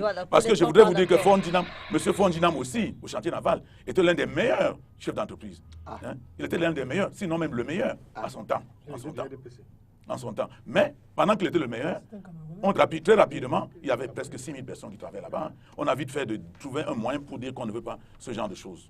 Et il se retrouvait là où il s'est retrouvé. Donc je voudrais chuter en disant, ces gens, pour ce qui est de la performance, l'objectif, c'est-à-dire qu'ils ont un cahier de charge, on ne leur parle pas de performance. Il s'agit de rester là-bas et de jouer un rôle, je ne sais pas lequel. Parce que même quand Mme Foni était ici, elle était dans le RDPC. Nous, on voyait comment elle descendait au port prendre de l'argent pour aller distribuer, acheter la station. Donc c'est pour ça qu'ils sont là. Ils ne sont pas là pour la performance, ils sont là pour le parti. J'aime bien discuter avec Moussa Fangouana, Maître Bouana, parce que très souvent, ils sortent souvent un certain nombre d'idées lors de nos chambres. Et vraiment de grâce, chaque fois que je parle, je ne souhaite pas qu'ils me ramènent aux chiffres. Maître Ngouana a regardé le parcours, vous savez très bien que j'ai des compétences par ailleurs. L'article 70 dont il a parlé tout à l'heure, j'ai des écrits là-dessus, qui pour moi, à mon sens, n'est pas un article applicable. Parce qu'il y a une disposition d'ordre général. En matière de droits de société et de groupement d'intérêt économique, il y a une disposition d'ordre général qui consacre le fait qu'on ne peut pas limiter le pouvoir d'un dirigeant social. Implacable. Lorsque vous faites, d'ordre général déjà, lorsque vous rentrez dans des spécifiques et que vous faites des positions contraires, à mon sens, cet article 70, là, et je l'ai décrié, n'aurait pas dû exister. Je vais être terre à terre. Là, nous parlons du point de limitation de mandat. Et nous sommes en face des gens qui ont mis 20 ans, 50 ans. C'est très facile à vérifier. Vous allez vous retrouver dans une situation de quelqu'un qui a fait ses trois mandats, qui a fait ses 9 ans, et à un jour de ces 9 ans, on lui apporte un contrat qu'il doit signer. Est-ce qu'il signe ce contrat ou pas? Il est hors des clous. Or, si vous envisagez une telle limitation, ça veut dire que vous créez une insécurité juridique qui consiste à dire le garde extérieur qui vient contracter avec vous doit, avant de signer contrat avec vous, il va vous dire vous avez été nommé à quel moment. Et il faut qu'on commence à faire un décompte pour être sûr que vous n'êtes pas au jour près en situation de dépassement. C'est un article, à mon sens, et j'ai des écrits là-dessus, qui consistent à dire que cet article-là n'aurait pas existé dans le cadre de cette loi. Mais je reviens pour l'essentiel. En ce qui me concerne, c'est une volonté politique qui a fait en sorte qu'il y a une règle de droit qui puisse, à un moment donné, être édictée. Et ce faisant, à partir du moment où nous sommes dans la République, elle doit être d'application. Pour le reste, je suis d'accord avec lui. Les problèmes de computation de délai, de savoir à partir de quel moment on commence à compter. Je peux également lui donner satisfaction en disant, à partir du moment où on a commencé à parler du cumul, le cumul commence à partir du moment où on a été nommé. Et donc, à mon sens, ces gens qui sont là aujourd'hui sont en situation de dépassement de délai, notamment pour des gens qui ont fait plus de 9 ans. Mais encore une dernière fois, je reviens à ce que j'ai dit tout à l'heure. Le préjudice à réparer, il est où? Quand on vous donne un mandat de ce style, le préjudice ne peut être envisagé qu'entre le mandant et le mandataire. Et dans le cas d'espèce, c'est le mandataire social. Si ce mandataire social-là, pour des raisons d'ordre divers, estime quand même qu'on peut vous prolonger, même si la loi le dit le contraire, on peut vous donner d'une semaine, 2 semaines, 3 semaines, voire au-delà, il n'y aura pas de préjudice à envisager. Et donc, on n'annulera jamais, et ce n'est vraiment pas envisageable, que lorsque vous avez signé un contrat qui va au-delà de la période de votre mandat, qui puisse être annulé. Ce qu'il a soulevé tout à l'heure, c'est un préjudice également d'ordre général. J'ai fait un contrat pour lequel la société me semble être lésée. que vous soyez dans les clous de votre mandat ou hors des clous de votre mandat, on engagera tout de même une procédure. Cet article 70 là, Maître Ngouana, à mon sens, n'avait pas de droit d'exister dans le cadre de ce texte. Que Maître Moustapha Ngouana réagisse. Vous savez, on dit chez nous les juristes, spécial et en général, les dérogantes, le spécial déroge au général. Très bien. S'il y a un texte de loi, s'il y a un texte qui est général et un texte spécial, c'est le texte spécial qui doit l'emporter. Ah, très bien. Et le texte spécial... Mais quand il est contraire... Je vous en prie. Le texte de loi ici, là, le texte de loi qui est spécial ici, là, c'est notre loi nationale. Absolument. Maintenant, on peut m'évoquer la hiérarchie des normes juridiques en disant que bon, l'OADA c'est un traité et que maintenant il y a une loi et que c'est le traité qui doit l'emporter. Mais seulement, je dois vous dire que dans la pratique camerounaise, dans la pratique judiciaire camerounaise, il y a une loi qu'on a prise en 2007 pour l'exécution des décisions de justice. Cette loi était en porte-à-faux avec les dispositions de l'acte uniforme sur les voies d'exécution. Mais ce que les tribunaux camerounais appliquent, et parfois à géométrie variable, c'est la loi de 2007, qui, sur le plan de la hiérarchie des normes juridiques, est inférieure au texte de au texte OADA. Ce qu'il faut retenir, c'est qu'il faut qu'il y ait une cohérence dans la législation nationale. Il faut qu'il y ait une cohérence. Je suis d'accord, Maître Ngouana. Et alors donc, lorsque vous avez plusieurs textes qui s'appliquent à la même matière et qui contiennent des dispositions qui sont contradictoires, ce n'est pas pour la sérénité juridique. C'est pas pour la sérénité. Ce n'est pas pour la. C'est ce que j'ai dit. C'est pas pour la sérénité des affaires. Ce n'est pas que nous ne connaissons pas l'architecture juridique qui est mise sur pied. Mais maintenant, je ne veux pas que ce soit considéré comme un argument ad hominem. Mais ce que je voudrais dire, c'est que je suis invité ici, je crois, au-delà de la chapelle politique, c'est parce que je suis avocat et qu'il y a des questions juridiques sur lesquelles je peux apporter mon éclairage. Je pense également que nous avons un député sur le plateau qui est le patron du contrôle de l'action gouvernementale. Lorsque c'est mauvais, lorsque l'État n'exécute pas les lois qu'eux, ils ont votées, ce sont eux qui ont voté ces lois-là. Lorsque l'État ne respecte pas ces lois-là, il est de son devoir de rappeler l'État dans ses responsabilités. Parce qu'il doit savoir, les populations des Yingi qui l'ont élu ne peuvent pas venir parler au ministre, ne peuvent pas venir au président de la République, parce qu'ils ont cédé une parcelle de leur pouvoir entre les mains du député de la nation. Alors lorsque le député de la nation vient prendre la parole, il est député de la nation, il n'est plus député des Yingi. Il n'est plus député d'un village. Le mandat impératif n'existe pas au Cameroun. Donc vous posez les actes pour nous tous. Vous parlez même pour nous qui sommes de l'opposition. Parce qu'en définitive, c'est vous qui nous représentez devant les instances supérieures. Donc il est impensable qu'on essaye de justifier les actes illégaux qui sont posés par le pouvoir. Alors qu'au demeurant, les lois en question sont votées par vous. Vous votez ces lois-là, vous devez en être également les gardiens. Malheureusement, le contrôle de l'action gouvernementale semble être laissé à un seul député au Cameroun qu'on appelle Jean-Michel Nietzsche. Avec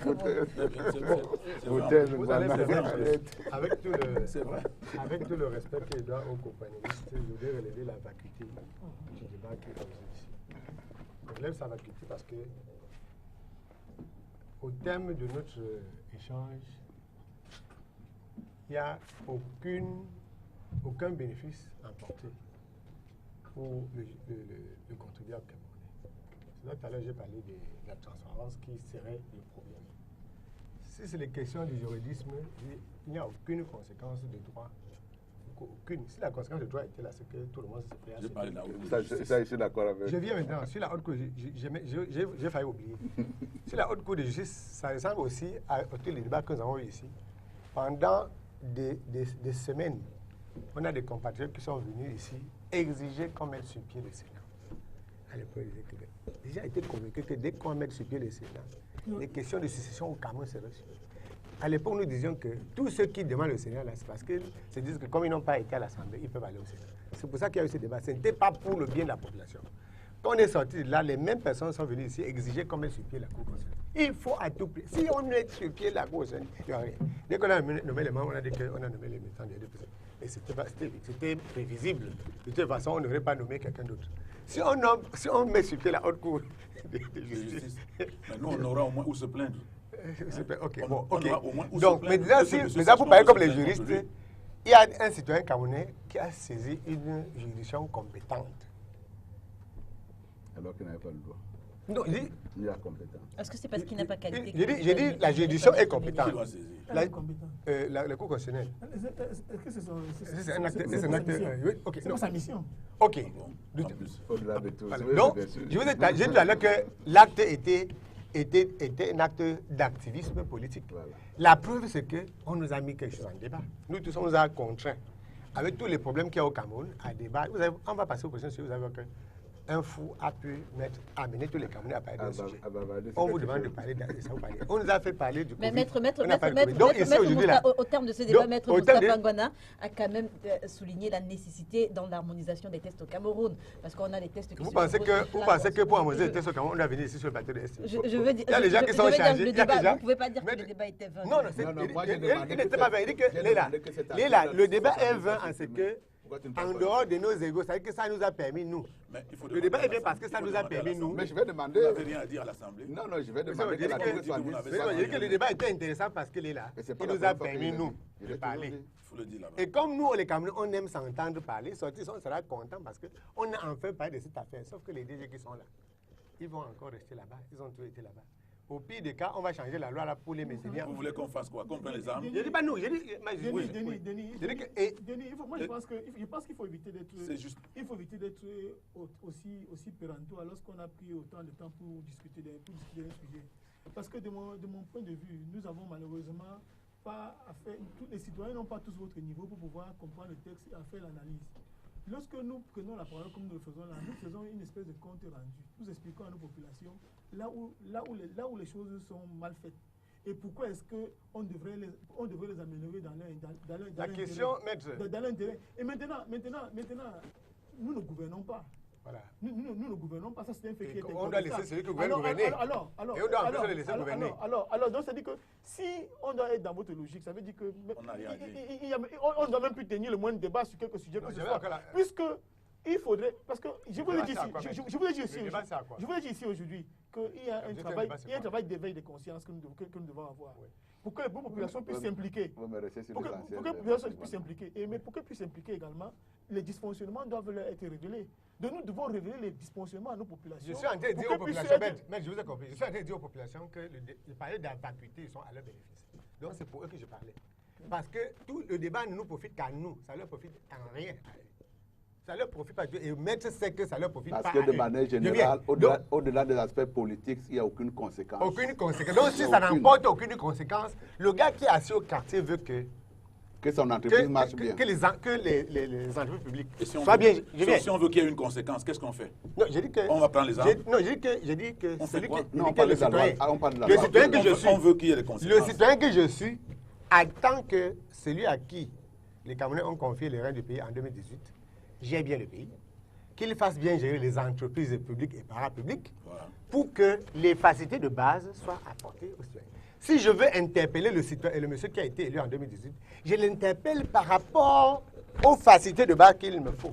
Quitte à ce que lui, il mette de l'ordre dans sa maison. On a un pays quand même où, si vous allez sur les réseaux sociaux et même sur les plateaux de télévision. Mais vous venez de dire vous-même, Denis Kobo, que l'obtention de ces facilités de base aux populations passe également par la Je dis, bonne gestion. je dis, par une ma gestion cote saine, pas, par une gestion ma saine cote pas dans de le l'entreprise processus. publique. Ma cote pas dans le elle processus. n'incite pas à Ma cote renouveler pas tout le temps consiste à lui la dire, gestion saine. je veux la facilité de base. Mais- C'est ça, c'est à lui. C'est à lui, parce que c'est lui qui a reçu ce mandat. Et s'il ne le fait Et c'est lui qui va, il va répondre en 2025. Merci, Ah, messieurs. donc quand vous Et élisez c'est le quelqu'un... mandat. Mais Et c'est le mandat. Oui, qui parce qu'on ne dépend peut pas de- l'enlever avant. Merci, Oui, messieurs, oui. merci. Ça ne peut pas se passer comme ça. fait Quand vous êtes comment on élu, l'a au fur et à mesure, on doit pouvoir, il doit savoir qu'à tout moment, le peuple peut lui retirer sa confiance. Oui, mais C'est- ça, c'est on autre ne lui chose, fait pas oui. cadeau d'un pays C'est pendant... pour ça que c'est Oui, une volonté on ne fait pas politique. cadeau d'un pays pendant 7 ans. Non, on ne peut pas lui faire cadeau du pays pendant 7 ans. Je suis surpris de voir que tout à l'heure vous êtes entendu avec. Pourquoi? Parce que lorsque les gens veulent aller bousculer le RDPC, les députés RDPC, qui estiment que c'est leur camarade qui a les rênes de pouvoir, mais on décide de les laisser seuls. Et on dit que celui qui est allé, notamment le SDF, tout le monde a dit ici que le SDF avait vendu le pays en 2000, en allant aux élections législatives, alors que c'est peut-être leur député et un autre député qui, à 2 ou 3, essaye quand même de mettre la pression sur la grande majorité qui appartient au RDPC. Vous comprenez maintenant pourquoi est-ce qu'il est toujours important, et je suis d'accord avec Maître Ngwana, il est toujours important d'avoir au chapitre, à savoir que même si vous êtes seul, Mais vous êtes à moitié au concert où ces choses se décident, vous pouvez poursuivre. Et ça peut se faire ici. Là également, les tensions là qu'on parle de limitation de mandat, on est déjà en termes de temps. On pouvait également envisager qu'on puisse dire à un DG, vous n'engagez pas l'entreprise à partir de tel montant. Or, vous voyez très bien que si vous le faites, ça crée de l'insécurité. Parce que la personne qui vient contracter, il ne sait pas jusqu'où ira son mandat. Il sait seulement qu'il est en face de quelqu'un qui a le pouvoir, le droit de représenter la société vis-à-vis de l'extérieur. Or, ça, effectivement, dans le cas, si vous envisagez une nullité parce qu'il est en dépassement de son mandat, vous créez de l'insécurité. On est dans le même cas de figure. Merci, messieurs. Cannes, Covid, PAD, des mots qui sont grandement revenus dans la presse ces dernières semaines. On va commencer par vous, Emmanuel Kounié. Comment est-ce que vous analysez l'actualité autour de ce que les uns et les autres ont qualifié de Cannes Gate, Covid Gate ou même PAD Gate? Non, moi je crois que il semble, moi ce que je comprends, c'est qu'il y a un seul commanditaire de cette affaire. Parce qu'à un moment donné, on nous a parlé de Covid Gate, ça a commencé. Il y a la Cannes, on n'a pas beaucoup parlé, on a dit qu'il y avait eu beaucoup de détournements dans le financement de la Cannes, le projet de la Cannes. Mais le vrai problème naît avec cette affaire de 180 milliards de Covid Gate. Mais avec du temps, je commence à me demander si les 180 milliards ont même existé. Parce qu'en réalité, qu'est-ce qui s'est passé? Le G20 a demandé au Fonds monétaire international comment on appelle, de suspendre le service de la dette de certains États pour leur permettre, n'est-ce pas, de financer les effets de Covid-19 avec ces fonds. C'est-à-dire que le service de la dette, ce qu'on devait rembourser, nous, on nous suspend, on diffère cela, et puis ces fonds, nous devons les conserver pour pouvoir, n'est-ce pas, financer les problèmes de Covid, c'est-à-dire les conséquences de la Covid sur l'économie, sur les ménages, etc. Donc, du coup, les 180 milliards, en réalité, il n'y a pas un mouvement de trésorerie qui venait de l'extérieur pour l'intérieur. Donc, c'est nous-mêmes qui mobilisons nos fonds qu'on devait utiliser pour payer le service de la dette. Et ces fonds-là, nous les utilisons pour pouvoir gérer cette affaire. Alors, dès lors que cela a été dit ainsi, on a fait une liste pour partager le butin. C'est-à-dire tel ministère a ceci, tel ministère a cela, tel ministère a cela. Est-ce que les fonds étaient réellement disponibles? Ça, c'est la première interrogation. Étaient-ils réellement disponibles? Ça, c'est la première interrogation. Et on nous dit qu'on a détourné 54 milliards par-ci, 20 milliards par-là, etc. Par rapport aux fonds qui ont été mis à la disposition de tous ces ministères, puisqu'on a cru que c'est les ministères qui pouvaient gérer cette affaire. L'impression que j'ai, c'est que même si les fonds ont résisté, ça veut dire qu'il y a une caisse ou un sac quelque part où tout ce qui a été pris a été remis dedans. Ça veut dire en clair que personne n'a volé. Donc on a embrouillé tout le peuple dans une affaire où il y a des commanditaires bien tapis dans l'ombre qui ont posé des actes, et puis on a envoyé les contrôles et les contrôles. Mais vous voyez qu'aujourd'hui, tous les rapports qu'on nous a présentés, on n'en parle plus. Et tous ces rapports sont en train de mourir de leur simple mort. Et on n'a pas eu TCS aujourd'hui, on parle de moins en moins. Et je suis presque persuadé que d'ici quelques temps, on n'en parlera plus. Tout comme quand il y a eu le problème de la Cannes, on a parlé des détournements, etc. On a parlé beaucoup, et puis après, plus rien. Donc, moi, je crois que ce gouvernement sait bien ce qui se passe. Et même les gens qu'on nous présente semblent ne pas être les vrais gens qui ont posé les actes. Donc, ça c'est vraiment pour parler grosso modo, je crois que nous sommes pris dans l'étau d'une mafia. D'une mafia, et qu'on parle de Covid Gate, ou de Cannes Gate, ou de, je ne sais pas, il y a encore quoi, de tout cela. C'est un pays qui est entré dans un système où ceux qui nous gouvernent sont en train de s'embrouiller. Ils nous embrouillent aussi, et ils créent un embrouillement général, et personne n'y comprend plus rien. Justement, Denis Kovo, comment est-ce que vous analysez le fait que chacun de ces sujets, la Cannes, à un moment donné, on en a parlé abondamment, Covid, à un moment donné, on en a parlé abondamment, le PAD, il y a quelques jours encore, on en parlait, mais après quelques semaines, comme disait Emmanuel Kounié, tous ces dossiers sont finalement morts. Comment est-ce que vous analysez ça? Non, vous vous souvenez au moins qu'avant lui, j'ai dit cela sur ce plateau avec dans des débats qui étaient d'une extrême vacuité à l'époque sur l'affaire Covid et aujourd'hui sur l'affaire PAD. Il y a, moi, je manipule les chiffres dans mon travail sur l'analyse des flux financiers illicites. Et comme depuis un certain temps, les Mbouks peuvent diriger le Cameroun. N'importe qui assis chez lui estime que c'est lui qui sait comment les choses peuvent se passer. Dès que vous prenez le taxi, quelqu'un vous explique comment est-ce qu'un journaliste doit travailler. Ou bien il vous explique comment un avocat doit fonctionner. Alors que peut-être qu'en dehors du dictionnaire où il a vu la définition de votre métier, il n'a pas exercé. J'ai lu la presse, j'ai suivi des débats à la télé sur un marché de 54 milliards au PAD. Je ne me suis pas empressé de continuer, j'ai seulement suivi les comptes Facebook et autres, parce que d'autorité, au moins, je sais aussi qu'il n'y a jamais eu un tel marché. Il n'y a que les gens qui sont dans les sectes qui croient que ce qui n'existe pas. Si vous êtes quelqu'un de rationnel qui ne croit pas comme Thomas, c'est-à-dire vous croyez seulement à ce qui existe. Si on vous dit qu'il y a un marché de 54 milliards, vous tâtez 3, 4, 5, vous savez qu'il n'y a jamais eu 54 milliards. Quel que soit ce que la personne va dire, soit c'est des élucubrations, soit c'est de la précipitation. C'est-à-dire qu'entre 2 ou 4 fausses lignes, il invente quelque chose qui serait vrai. Jusqu'à vous dire comment est-ce que le TCS a fait son travail, comment le président est revenu de Genève. On a même enlevé le DG du PAD, on a mis un nouveau DG. Alors, c'est les mêmes personnes qui alimentent ces débats-là. C'est le même combat, c'est un seul objectif. On est arrivé à un point, je ne veux pas parler comme Messanga Nyamdine qui dit qu'il y a un complot contre Paul Biya, scientifique. Mais lorsque vous avez les yeux, si vous avez les yeux véritablement, vous allez savoir que certaines personnes au sein du régime sont arrivés à un point où, s'ils avaient une âme, Biya ne serait plus président. Et c'est de ça qu'il s'agit. Parce que ce n'est pas comme les affaires du quartier. Hein. Ces chiffres-là, ces débats-là ne sont pas suscités par nous en bas. C'est suscité par des gens qui sont censés connaître de quoi il s'agit. Quand vous voyez un débat public sur le bataillon d'intervention rapide, c'est une force que je connais aussi un peu, quand vous voyez un débat public avec tout ce qu'il y a eu comme insinuation malheureuse, vous savez qu'il s'agit d'un affront. C'est-à-dire que c'est les gens qui déclarent la guerre à leur chef. Ils disent, OK, maintenant là, nous on est prêts à aller aussi loin que possible avec vous. Et c'est ce qui se passe avec le PAD. Quand on parle de la circulation, moi j'ai travaillé sur le plan d'eau pendant à peu près 7 ans. Quand vous avez travaillé sur le plan d'eau, vous vous demandez comment est-ce qu'on peut permettre à n'importe qui de parler n'importe comment. Si les gens savent que le Cameroun était plus exposé que tous les pays du Golfe de Guinée, après le Nigeria, par rapport à la piraterie maritime, et qu'après l'attaque des co-banques, avec la complicité de militaires camerounais qui ont été tous neutralisés, il n'y a plus eu jamais d'attaque. Souvent, je vous ai dit sur le plateau, est-ce que vous avez appris que dans un autre pays, une guerre est finie en un jour? Depuis le jour de l'attaque des co-banques à Bonavie, il n'y a plus jamais eu mouvement autour de nous.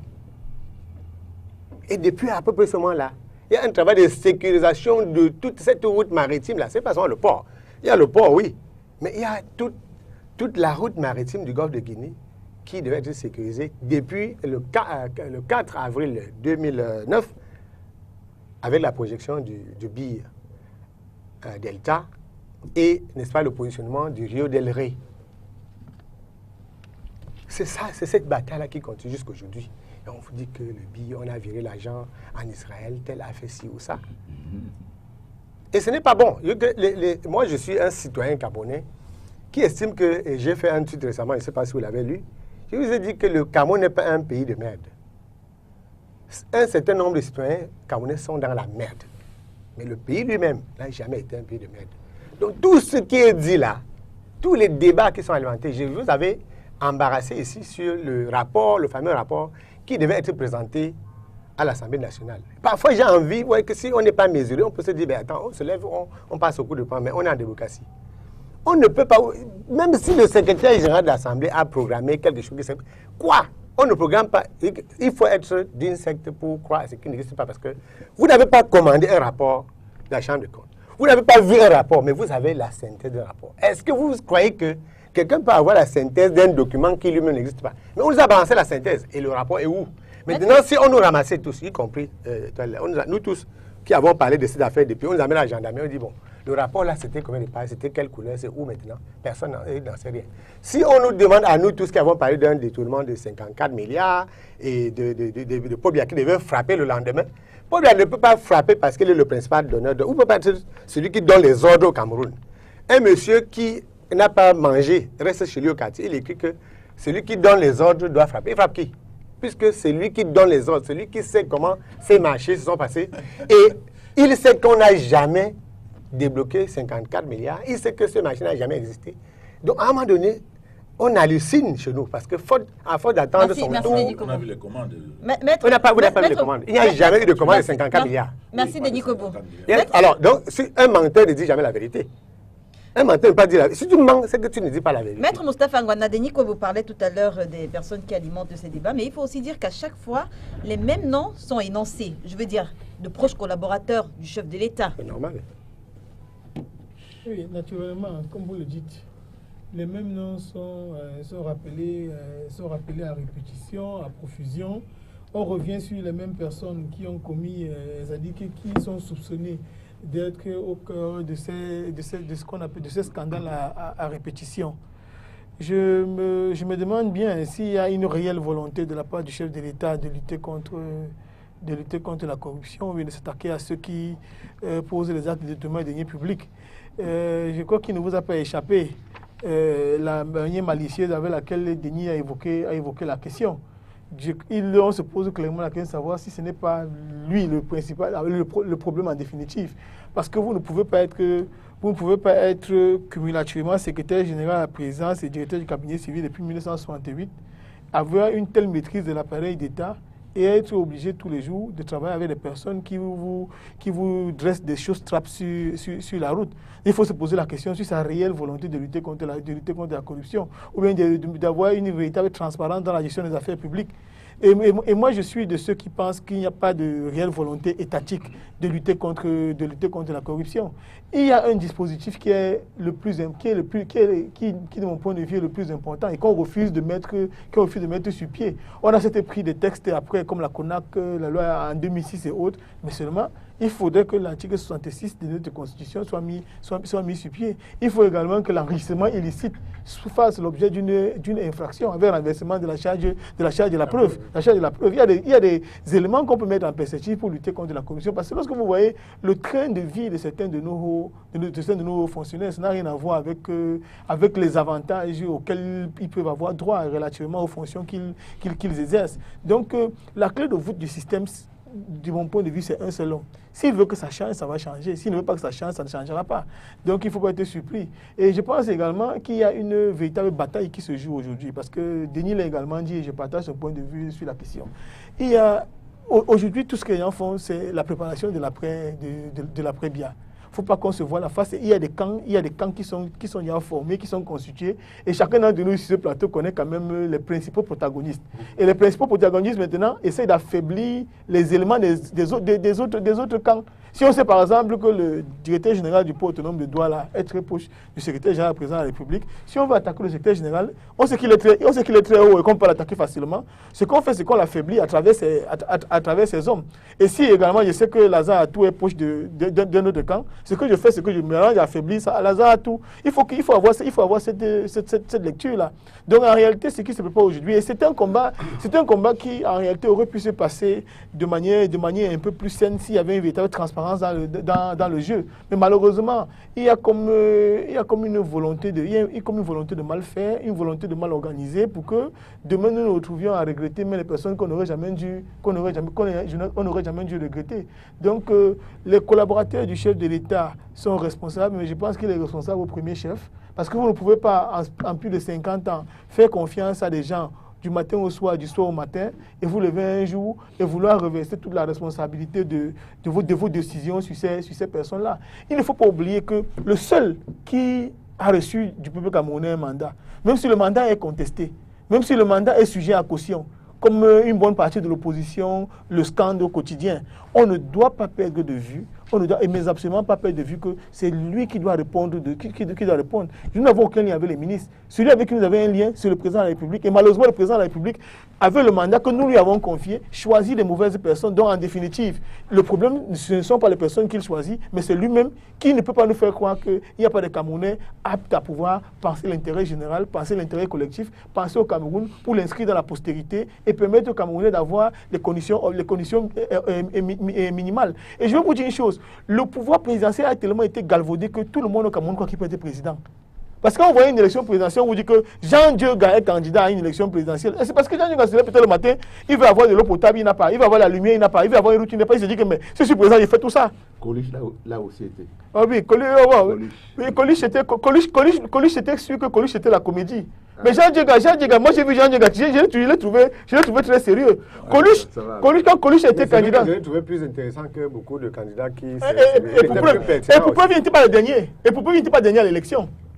Et Jean Dieuga, il n'était pas dernier à l'élection. Mais en réalité, c'est quoi? C'est qu'on a galvaudé la fonction présidentielle. On l'a ramené dans la boue. On l'a mis au niveau de tout le monde. Ce qui fait que même ça dit que toutes les personnes issues d'une pétrolière peuvent croire qu'elles peuvent prendre la suite du président et faire mieux. Parce qu'en réalité, nous avons inauguré au Cameroun l'absence présidentielle. Un président absent qui ne dit rien sur aucune question concernant la vie de la nation. Même lorsque les questions sont les plus urgentes, les plus prégnantes, il est complètement absent. Il dit quelque chose. S'il ne dit pas quelque chose, c'est que toi-même tu sais aller prendre le pouvoir. C'est parce qu'il dit quelque chose, même sans dire que tu n'es pas parti. Non, on ne peut pas dire ça. Non. En fait, il n'est pas là, il est parti. Pourquoi je ne vais pas parler de prendre le pouvoir? En fait, Denis, je crois que nous nous comprenons. Je crois que nous nous comprenons, Denis. Nous nous comprenons. J'aimerais dire même à Denis. Nous comprenons à Denis. En fait, lorsqu'on attend le président sur des questions qui sont chaudes, des questions qui sont prégnantes, il est absent. Je suis de ceux qui pensent, peut-être à tort, que si au début de la crise anglophone, le président de la République du Cameroun était descendu en zone anglophone, oui, donner un minimum de garantie aux populations anglophones, peut-être qu'on n'aurait pas résolu la crise anglophone, mais l'escalade que nous avons là n'aurait jamais pu atteindre les... descendu comme Déby est descendu au fond. Là. Non, je ne sais pas ce que j'ai prétendu. Je ne prétends pas que. Merci, encore que l'histoire de Déby au fond, c'est une histoire qui est remise en question. Donc, il ne faut pas nous prendre pour. Donc, ce que je voulais dire, j'ai peur de me faire mal pour sortir. Donc, ce que je voulais dire pour sortir, c'est qu'il y a un seul responsable. Et il faut qu'il puisse exercer les missions qui sont siennes, qui ont été confiées par le Cameroun. Par le peuple camerounais, il faut qu'il sorte les Camerounais de la misère, qu'il améliore leurs conditions de vie au quotidien. Les personnes qu'il a autour de lui ne sont pas, de notre point de vue, les principaux responsables. Il est le principal responsable parce que c'est lui qui les a désignés. Samuel Motte, comment est-ce que vous analysez justement la posture silencieuse du chef de l'État? Peut-on parler de complaisance? Complaisance à quoi? Parce que vous pensez également que le président de la République, ce serait un perroquet qui parle chaque fois... un homme d'État se caractérise également par sa densité interne. On ne parle pas tout le temps. Après, effectivement, il y a des gens qui, comme moi ou vous ou quelqu'un d'autre, prendra également le relais pour pouvoir faire véhiculer un certain nombre de messages. Un président de la République n'a pas vocation à parler chaque fois. La parole du président de la République doit être une parole réservée. Elle doit être distillée à des bons moments. Après, maintenant, Maître Ngouana peut penser également que c'est son devoir effectivement de l'évaluer, mais effectivement, dans le cadre de cette évaluation-là, on serait dans un système républicain qui fait qu'il a également le droit de dire ce qu'il pense. Mais sa pensée n'est pas celle du président de la République. Le président de la République également, que c'est une institution. Une institution, malheureusement, en plus, il me donne le contre-exemple, on a dévalorisé la fonction présidentielle. La parole également trop abondante peut également contribuer souvent également à sa dévalorisation. Un président, il doit parler très peu. Et également laisser... Non, le ne parle pas du tout. Non, mais bon... Le ne parle pas du tout, parce que là où il parlait très peu. Mais ne parle pas du tout. En matière de cycle d'évaluation, nous avons la meilleure étape dans un système démographique qui fait effectivement que lorsque on a engagé un certain nombre de séquences, on a réalisé un certain nombre de choses, on se soumet à l'analyse du peuple. Ils ont beau crier que effectivement, chez nous, l'élection présidentielle est truquée. Il n'en reste pas moins que depuis un certain moment, le système d'évaluation a fait que, même quand on a critiqué pendant 7 ans, au bout de la 7e année, lorsqu'on entame la 8e, c'est toujours lui qui sort vainqueur. Ce qui veut dire également qu'il est dans son rôle de penser qu'à un moment donné, il y a des moments qui doivent se taire. Il y a également des moments où, quand il se nécessaire de parler, il parle. Parlant des noms des proches collaborateurs du chef de l'État qui sont évoqués à chaque fois, selon Maître Moustapha Ngouana, c'est en fait l'après Paul Biya qui se joue. Qu'est-ce que ça présage, à votre avis? Oui, ça veut dire tout simplement que les gens pensent qu'il y a un problème de fin de règne.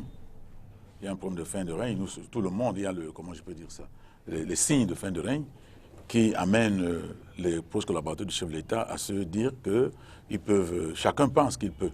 Chacun pense qu'il peut. Et puis, la fonction présidentielle ayant été totalement désacralisée, comme on vient de le prouver là, désacralisée. Même la parole présidentielle est désacralisée.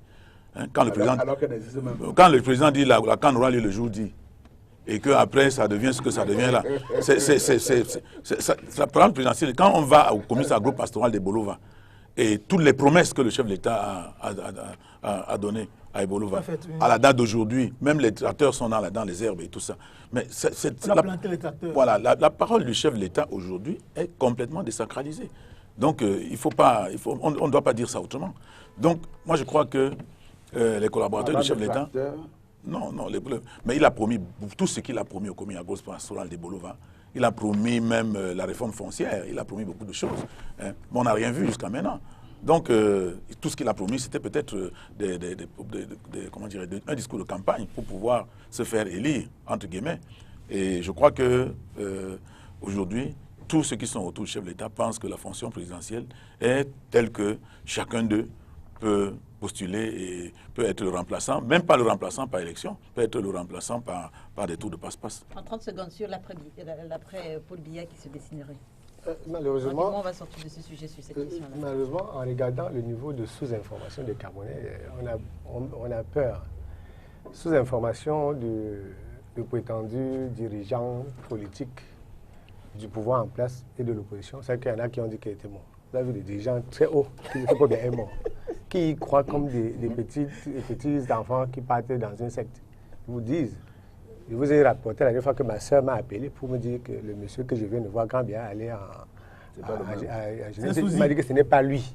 Alors, si vous avez des gens qui pensent ça, et quand on parle de saccager la fonction présidentielle, ça ne vient pas seulement du président. Ça vient du Camerounais même qui pense que n'importe qui, je vous ai dit tout à l'heure, j'insiste, et je vais encore tuer que sortir ici, qu'un Mbok ne peut pas diriger un pays, et surtout pas le Cameroun. Donc, ce qui se passe, c'est que, en dehors du fait que les personnes qui sont autour du peuple aiment s'entendre parler, et aiment entendre payer 10 000 ou 15 000 francs à quelqu'un pour lancer une alerte, il n'y aura rien. Donc, les mécanismes constitutionnels qui existent vont être mis en branle le moment venu, parce qu'un jour, le peuple ne sera plus présent et il peut arriver que... Et comment vous savez ça? Vous avez le futur, vous avez la météo pour voir le futur. J'ai le futur qui vous permet de voir qu'il est mort. Donc, ce qui vous permet de faire voir qu'il est mort là, me permet aussi de voir qu'il n'est pas mort. Ça me permet de voir que... Ça me permet de voir que... Je n'ai jamais cru qu'il est mort. Vous avez cru. Je dis que ça me permet de voir que les mécanismes constitutionnels, parce qu'ils sont constitutionnels, seront mis en branle. Et que quand vous attaquez, surtout, et quand vous vous attaquez, quand les gens à qui je parle comprennent, quand ils ne savent même pas ce que c'est que le rapport de force, quand on veut faire la politique, au jardin d'enfants de la politique, vous appelez le rapport de force. Donc vous ne pouvez pas, parce que vous avez volé beaucoup de milliards, penser que vos petites combines peuvent vous amener au pouvoir. Ça n'a même pas été au pouvoir. Sur l'après-Biya qui se jouerait, Samuel Motte. Qui se jouerait en termes de quoi? Les détournements des fonds publics sont aussi vieux que le monde. Lorsqu'on a, comme je me rappelle de cette fameuse phrase de l'époque où effectivement on disait qu'il y a des détournements par-ci, il y a des détournements par-là, où le président de la République, pourquoi on ne retient pas ça aussi? Quand il demandait d'apporter des preuves, je crois qu'on quand on arrête un détournement des fonds publics, les mêmes personnes vous disent non, c'est une opération. Ils sont du côté des voleurs. Voilà, c'est une opération politique qui n'a pas de raison d'être. Si les gens se mettent à détourner, ce n'est pas nécessairement, mais en même temps également, nous admettons... Le fait que des noms des proches collaborateurs du chef de l'État soient tout le temps... Mais là également, ce n'est pas nécessairement... Lorsque vous avez dans un groupe des gens qui ont un moment de se taire, ça veut dire que c'est un groupe qui manque d'ambition. Que Paul Biya soit là demain ou après-demain, il y aura toujours des gens qui voudront être Premier ministre, qui voudront être ministre des Finances, qui voudront être ministre tout court. Dont les batailles, quand il parlait tout à l'heure de jardin d'enfants, c'est le jardin d'enfants même de la vie. Ce n'est pas seulement dans la politique, on apprend à bagarrer. Merci. Maintenant, tout ce qu'on peut demander, c'est que tout ça soit fait dans un cadre bien réglementé. Voilà, et que ça ne mette pas effectivement le pays en danger, que ça ne vous mette même pas en faute personnel par rapport à un vis-à-vis que vous avez. Rentrée scolaire 2021-2022, le paiement des frais d'APE crée la polémique entre la disparité des montants en fonction des établissements scolaires, l'augmentation de ces frais au fil des années. Plusieurs parents ont des choses à redire. Maître, on va commencer par vous. La loi sur les associations au Cameroun prévoit la libre adhésion. Comment est-ce qu'il faut comprendre cette disposition en ce qui concerne le paiement des frais d'APE en ce moment dans les établissements scolaires? Il faut dire que c'est une espèce de scandale parce que la liberté d'association est un droit protestatif, c'est-à-dire qu'il n'est soumis à aucune condition. Donc, c'est-à-dire que quand vous voulez adhérer à une association, on n'a pas besoin personne ne doit vous contraindre d'adhérer à une association. Mais on a malheureusement le sentiment qu'avec les frais d'APE, les parents sont quasiment avec un fusil à la tempe. Et c'est comme une condition préalable pour que les enfants puissent avoir accès à certains établissements. Donc, de ce point de vue-là, j'estime qu'il s'agit quand même d'un scandale et que ça fait suffisamment de désordre et qu'il faut absolument que le ministre de l'Éducation de base et le ministre de l'enseignement secondaire puissent donner un coup de pied dans la fourmilière pour que les choses puissent s'améliorer véritablement. Denis Kobo, on a le principe du droit à l'éducation qui est un devoir régalien de l'État. L'exigence du paiement des frais d'APE, est-ce qu'il n'est pas contre ce principe-là? Moi, je suis souvent en colère quand je paye, mais il n'est pas contre ce principe. Parce que je veux vous dire qu'avec d'autres camarades, nous sommes en train de participer à la construction d'un bâtiment dans un établissement public, par exemple. C'est-à-dire qu'avec des gens qui n'ont pas beaucoup de moyens en ce moment, il est arrivé que moi-même, à titre personnel, je supporte le salaire d'une maîtresse dans une école publique. Et que j'aide quelques enfants à payer l'APE pour une année ou deux. Cela est arrivé. Je crois qu'il faut bien cerner le problème et ne pas également répondre à quand même plus. Quand je suis dans mon coin, je suis fâché. À l'école, on vous dit qu'on a besoin de 2 millions de francs CFA pour faire fonctionner peut-être une école publique dans le coin. Et il y a 100 élèves. Ce qu'on fait là-bas, c'est qu'on divise 2 millions par 100. Et ça fait le montant de l'APE par élève. Moi qui ai beaucoup d'enfants au lycée, il m'arrive de payer 3, 4, parce que j'ai 4 enfants. Sauf que le montant a été calculé sur, c'est un ratio montant, les besoins et le droit à l'éducation suppose que l'État du Cameroun ait suffisamment de moyens mis à la disposition des établissements. Vous voyez que, non, je dis que nous condamnons très souvent, nous allons vite en besoin en disant il y a une arnaque. Oui, peut-être il y a des arnaques parce qu'il y a beaucoup de gens, notamment certains gars du RDPC qui sont dans les coins là. Ils estiment que ce qu'on doit leur donner comme prébande, c'est qu'ils deviennent présidents des APE. Parce que ils sont la plupart en majorité présidents des APE ou présidents du conseil d'établissement ou conseil de gestion des CISA. Et ils en font un business parce que ça charrie des millions. Sauf que les Camerounais ont peur du million. Lorsqu'on entend qu'on a cotisé 30 millions quelque part, les gens savent qu'on a 100 millions. Oh, les 30 millions là, ça ne permet même pas de payer les 5 enseignants vacataires ou 6 qui sont là. Et Denis Kobo, sans l'éducation, les pouvoirs publics peuvent-ils répondre efficacement aux besoins de scolarisation de la jeunesse camerounaise? Sans l'APE, pardon. Ce qu'il est en train de dire, je dis que il faut que l'école ait les moyens pour encadrer les enfants. Et là où il n'y a pas de moyens, les parents, parce qu'en réalité, l'État, là, si on demande qu'il est où, on ne va pas aller attraper l'État. Je viens. Denis, et sans te couper, ce qui est évoqué est absolument pertinent. Mais le problème, c'est qu'on a des écoles dans lesquelles tout est pourvu.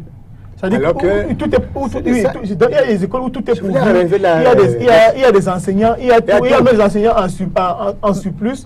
Mais les frais d'APE sont plus élevés que même dans les écoles où il n'y a absolument rien. Il est constant, ça dit que il est constant. Ce que vous dites sur ce point-là n'est pas sur ce point-là pour les écoles. Il y a des écoles qui en ont besoin. Mais c'est vrai que il y a des écoles qui en ont besoin. Qu'on segmente, c'est ce que je dis. Il dit que quand on prend dans l'absolu, c'est un peu dit que nous tous, on veut, même nous tous, on est des parents. Vous savez tout ce qui souvent, c'est nous-mêmes qui proposons qu'on va faire quelque chose. On ne nous a pas demandé, on dit nous faisons quelque chose. Ça, c'est parce qu'il y a un besoin, il y a un problème à résoudre. Un besoin réel. Un besoin réel. Sauf que, je vous ai dit tout à l'heure, sauf qu'il y a des gens connus qui sont, par extraordinaire, les seuls présidents des APE ici et là, et qui travestissent l'idée de part qui était une volonté pour les parents. Et qui n'ont pas d'enfants à l'école. Ils sont pas d'enfants à l'école. Qui n'habitent même pas le quartier. Et ceux qui sont venus travestir cette notion d'APE, il y a une volonté des parents même au départ, à certains endroits, de le faire. Donc quand on dit que les frais d'APE c'est l'escroquerie, ça va poser problème parce qu'il y en a qui veulent contribuer, il y en a qui utilisent à bon escient l'argent que les parents ont contribué. On va demander à l'État. Et ça, c'est moi, j'ai répondu en proposant quelque chose. Donc, il faut séparer donc les bénéficiaires légitimes des frais d'APE de ces personnes qui sont là en train d'arnaquer. Alors, l'État qui sait que c'était sa mission première d'éduquer, peut au moins aider à assainir le milieu en mettant hors de Justement, c'est même mot. Justement, c'est même mot. Que dire du silence de... Merci Denis Kobo. Justement, c'est même mot. Que dire du silence de l'État face à ces associations qui, contrairement à l'esprit de la loi de 2001, ne laissent plus finalement le choix aux parents d'adhérer ou non? Maître Kanaka, ça lui plaît bien. Il fonctionne en prenant des exemples. Je me suis posé la question tout à l'heure quand il a entendu parler. Est-ce que lorsque vous avez, dans le cadre d'une indivision, je crois que c'est le terme qui pourrait être consacré ici, on vous donne le choix de savoir si vous adhérez ou pas. Lorsque vous avez un immeuble dans lequel vous avez une mutualité qui se dessine, des espaces communs à entretenir, un concierge à payer, à partir soit vous avez deux choix, soit vous refusez d'acheter l'appartement à cet immeuble-là, soit vous rentrez à ce moment-là, vous allez assurer les charges communes. Non, est-ce que c'est une nécessité? Je crois que pour moi, l'État effectivement tout simplement définit un cadre. Mais là également, je suis contre les jugements sentencieux définitifs et tout à fait sèches, tels que je suis en train de jugements tout à fait sèches, tels que je viens d'entendre là tout à l'heure. Et s'il y a une nécessité effectivement d'accompagner des enfants quand ils vont à l'école, quand il y a une carence quelque part, il me semble que c'est de bon ton de faire en sorte que les parents puissent participer. Mais là encore, vous voyez très bien, lorsque nous discutons, nous considérons comme nous, parents d'élèves, nous sommes totalement irresponsables. Il me semble qu'à l'intérieur des associations des parents d'élèves, c'est une association dans laquelle effectivement les dirigeants sont nommés.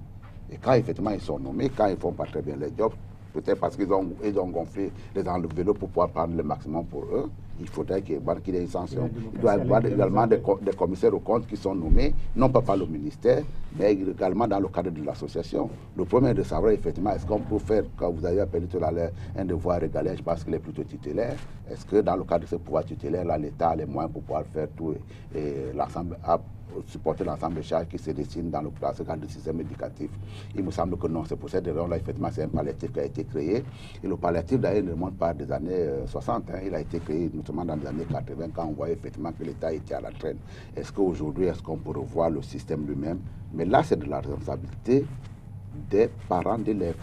De même que je n'admets pas, je ne pourrais donc pas admettre que lorsqu'on a dit que les conditions, c'est d'avoir un enfant à cet endroit-là, que quelqu'un puisse quitter, je ne sais pas moi, Yaoundé pour pouvoir être présent de la parent d'élève à Douala. Et ça également, ça fait partie des jugements que je pense qu'ils sont totalement inacceptables. Je connais des associations ailleurs qui fonctionnent très bien.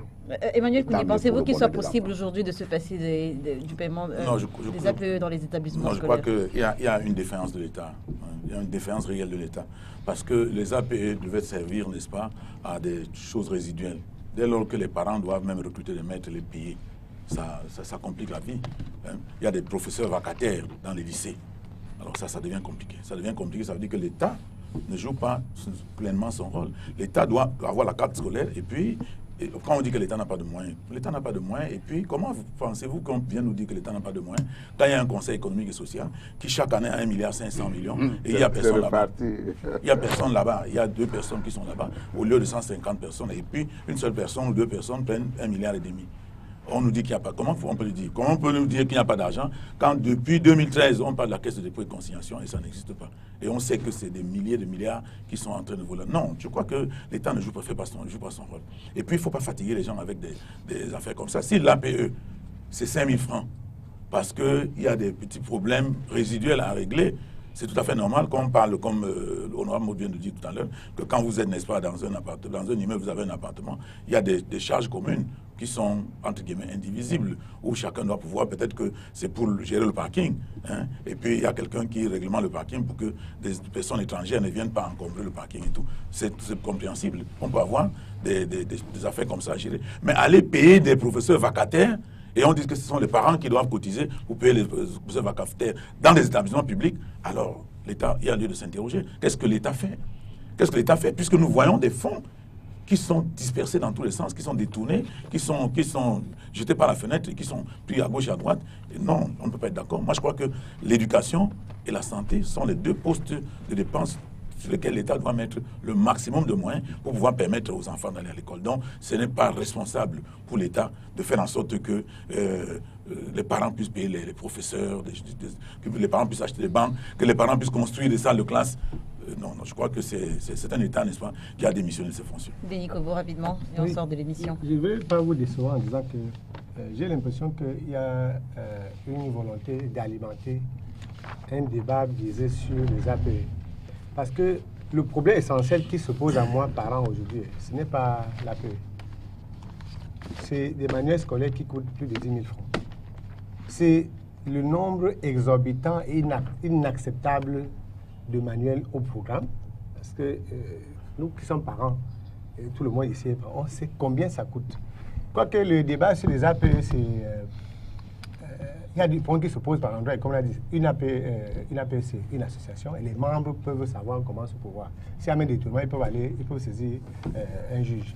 Mais que l'État nous réponde sur la mafia autour du manuel scolaire, qui coûte excessivement cher, avec des... Vous savez qu'il y a toute une commission qui... Du livre. La commission du livre, du manuel scolaire.